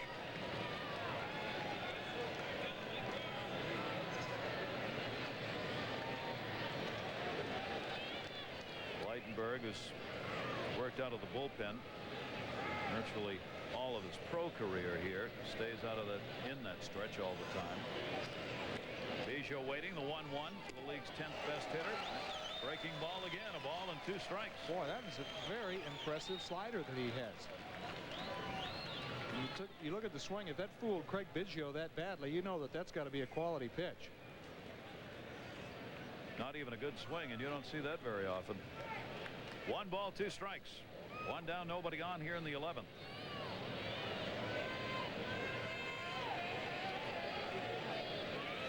Leitenberg pitch outside. That was a crazy little motion by Craig Biggio. Oh, he was doing right everything in his body to try to bring the barrel of the bat back. You see, going after that slider again, and oh, no, hand is off. There is no way that I went around on that. I'm not even going to look down. 2-2 count. Pretty good impersonation of an on-swing. And that one down the line will curve foul. And it stays at 2 balls and 2 strikes again. He did not have that pitch timed. He was way out in front of it. Leitenberg has had an impressive slider tonight, fooling Biggio again as he's way out in front again with 2 strikes in a little bit of a protect mode. Only the 3rd appearance for this right-hander. Mike Bilecki, of course, has been lost to the club with a rotator cuff problem. He'll be gone for the season, and his career, in fact, may be over. 2 balls, 2 strikes. Bounced in the dirt that time, and that'll take the count full, 3-2. Bilecki has not told me he has not ruled out that he's going to ever pitch again, but he said he just needs to get surgery to get it fixed so he can do normal things like comb his hair or whatnot. The rotator cuff, if you've ever had any difficulty with it, it is a tough injury. He struggled all year out of the bullpen, and nobody knew why, and then they finally decided to take the MRI, and there it was. 3 ball, 2 strike count. 1 down. Biggio battling here against Leitenberg, who's continued to throw in the breaking ball.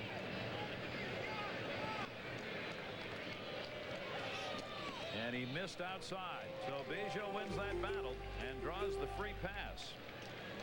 He is on with a potential go-ahead run here in the 11th inning with 1 away. Second walk he's had, 2 in a row. Craig Biggio has been very, very successful in the stolen base department. Certainly wonder if he's going to give it a go here. Why not? Derek Bell gets another shot at keeping his 8-game hit streak alive at 0 for 5 in this game. And Lopez and Leitenberg are definitely going to be aware of that, and the beneficiary of hitting in the 2-hole, as Derek Bell has been flourishing as of late, is seeing a whole lot of fastballs. Biggio's numbers as far as stealing bases are concerned. Derek Bell will wait here as he looks to get the sign, and Biggio wants to dust off a little bit. Like Cubbage at 3rd base. I think Biggio already has the green light anyway. The only signal that Cubbage may be giving him is to not run.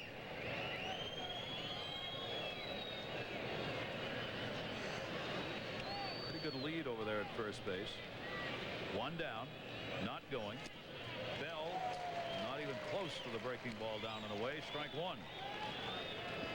Leitenberg is not exactly quick to home plate.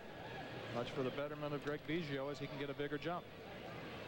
Leitenberg is 26 years old, lives in Cottage Grove, Minnesota, born in Rapid City, South Dakota. Played Double-A ball last year. Brad Klontz up in the bullpen for the Braves.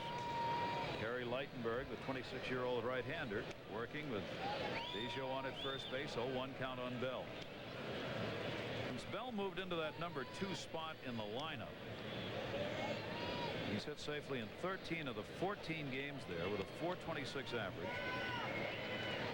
And the team's runs per game jumped up to 6.8. A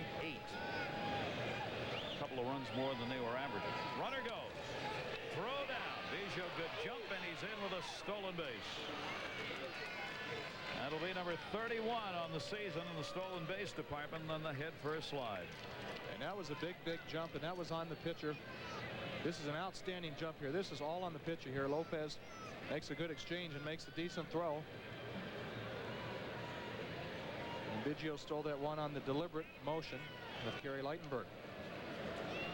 So the potential go-ahead is on at second base here in the 11th inning. Leitenberg should be careful because Biggio wouldn't be afraid to steal third either. Graffinino, the second baseman with a right-handed hitter up, will move over to try and keep Greg Biggio somewhat close. 1-1 count on Bell. One down. There he goes. Pitch is taken, bounces away. He head first, the slide into third, so there he will stay. Another stolen base. 32. That's exactly the situation I was talking about. Is he'd already stolen second on him, and Leitenberg has to pay extra attention to make sure that he doesn't steal third. Third is a lot easier to steal than second base. Biggio had a great walking lead and a great jump. Even if this ball's right down the middle and Lopez comes up firing, he's still in there very easily. So now the infield with one down will move in to try and cut off this go-ahead run in the 11th inning. Bell's got a 2-ball, 1-strike count. Kerry Leitenberg has buried a couple in the dirt, so Biggio will be heads up for that. Bell waiting, the 2-1 delivery to him. Cues that one foul. 2 balls, 2 strikes. One away. Big RBI man Bagwell going to get an opportunity in this inning, one way or the other. Whether Biggio gets in or not.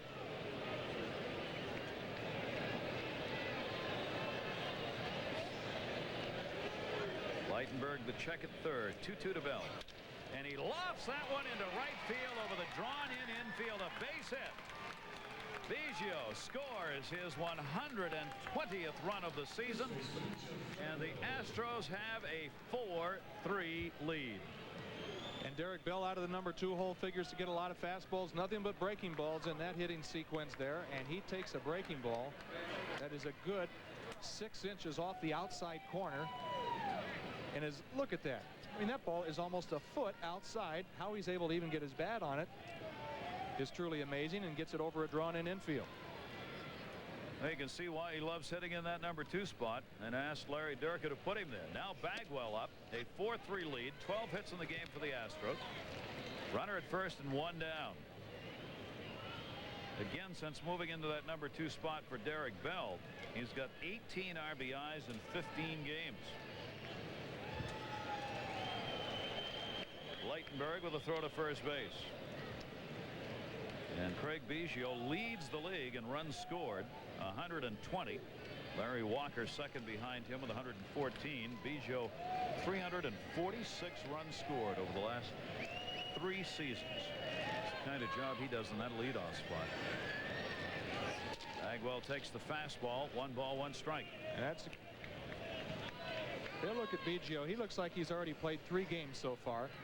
And this is why he's garnered a lot of NB most valuable player type consideration, because he basically just ran them into that scoring situation. 2 stolen bases on head first slides after he worked the walk. The walk did not come easy, as he had to work Leitenberg fouling off pitches. Snap out of it. Probably gassed after doing all that running. A lot of running. The man with the dirty helmet. And in addition to that, of course, Biggio contributed with that great defensive play in the 10th inning that robbed Chipper Jones of a base hit when he hauled that ball down going to his right at second base. I think he is the guy that the Astros could most ill afford to miss. 1-1 count on Bagwell. Runner at first is Bell. Leitenberg away from him there. 2 balls and 1 strike. 2 long ball games for these two teams. Last night 3 hours 45 minutes and a game that went 11 innings. That was won on a home run by Javi Lopez of the Braves. Tonight here in the 11th inning, the Astros, for the moment at least, are on top. The RBI single by Bell, who's got a 9-game hit streak now. Bagwell 2-1. Bell goes. Pitch outside. Throw down. Hit first. Bell. He's in there with a stolen base. And seeing how easy that Biggio was able to steal second, Leitenberg has not really done a good job holding either Bell or Biggio. And again, with his being deliberate to home plate, that big high leg kick gives Bell plenty of time to steal second base. Houston second only to Cincinnati in the National League in stolen bases. Doing that part to catch up here tonight. And he walks him. So Leitenberg in trouble here in the 11th inning as Bagwell draws the walk. After the stolen base by Bell is 14th, puts runners now at first and second with only 1 away. And it'll be Gonzalez, the cleanup batter, coming up. Ponce has been ready in the bullpen if Bobby Cox wants to make the change. Gonzalez coming up has had 1 hit, a single in his last at bat in this game. 1 for 5. 2 on. 1-run lead for the Astros. They want to add as many as they can get here in the 11th. And he better be careful because Derek Bell was doing a little test, seeing what kind of secondary lead he could get at second base off of Leitenberg. There's Bell with 14 stolen bases. Bowser, the shortstop, jockeying with him for position, fouled off by Gonzalez, and a 2-strike count.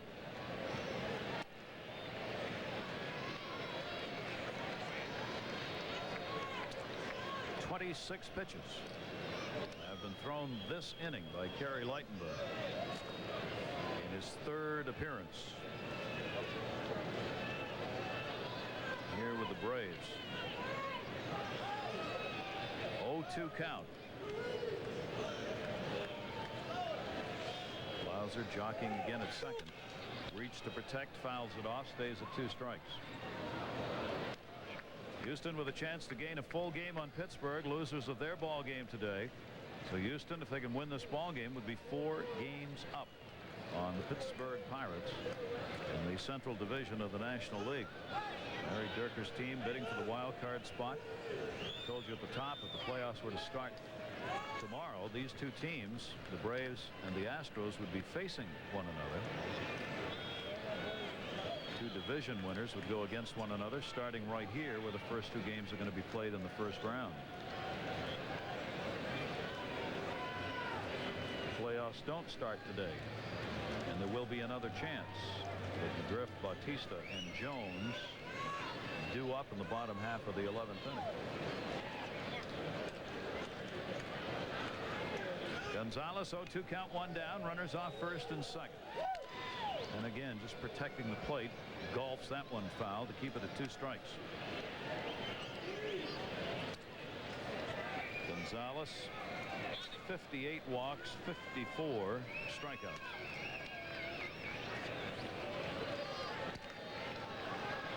Contact hitter, 270 career average for the 29-year-old. Chucky Carr, Mr. Long Ball. Waiting. Here's the 0-2. The runners go, and it's foul back. Carr delivered a home run in the 9th inning, his 4th that tied this game up. Sent it into extra innings, giving Houston the chance. They've responded with a run here in the 11th. Take the 4-3 lead.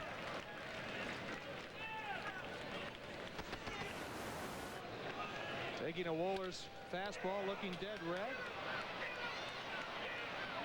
That's something that Chuck Carr has done only 13 times in his major league career, but it was certainly very important tonight. He's a low-key guy, don't you think, Gary? Low-key, low-key. Like Dion. 0-2 the count. I saw Dion's not coming back to baseball this year.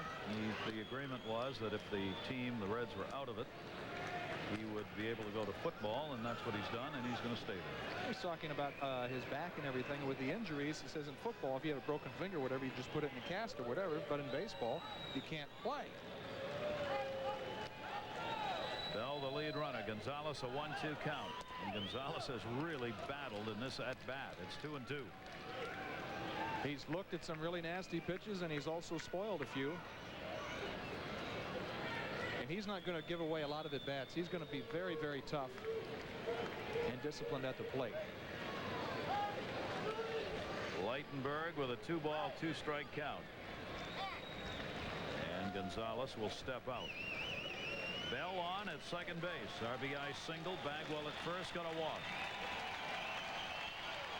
Gary Leitenberg trying to work his way out of the inning. 2-ball, 2-strike count.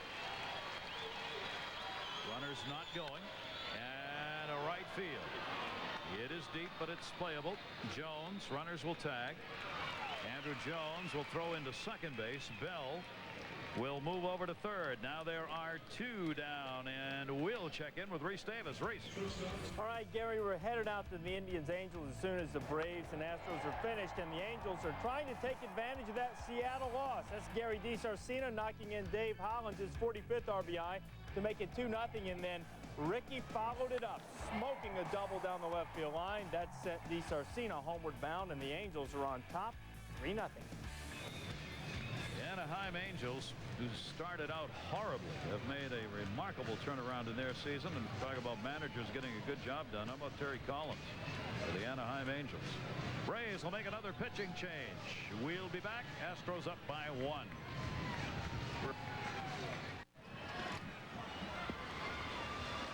We are going to have a rain delay here in Atlanta. I mean, the wind all of a sudden is really whipping, and it is raining as Brad Klontz was coming out of the bullpen for the Atlanta Braves.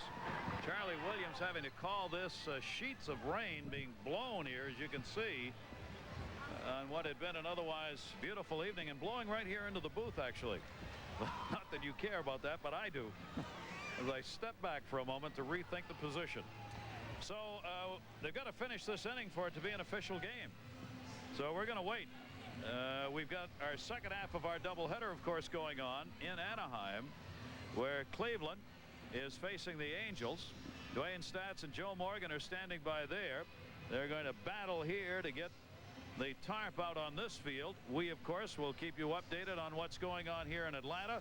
For now, a rain delay in the 11th inning. Astros lead it 4-3. We'll come back and update you on this one, but let's take you to our game in Anaheim, Cleveland and the Angels. Dwayne.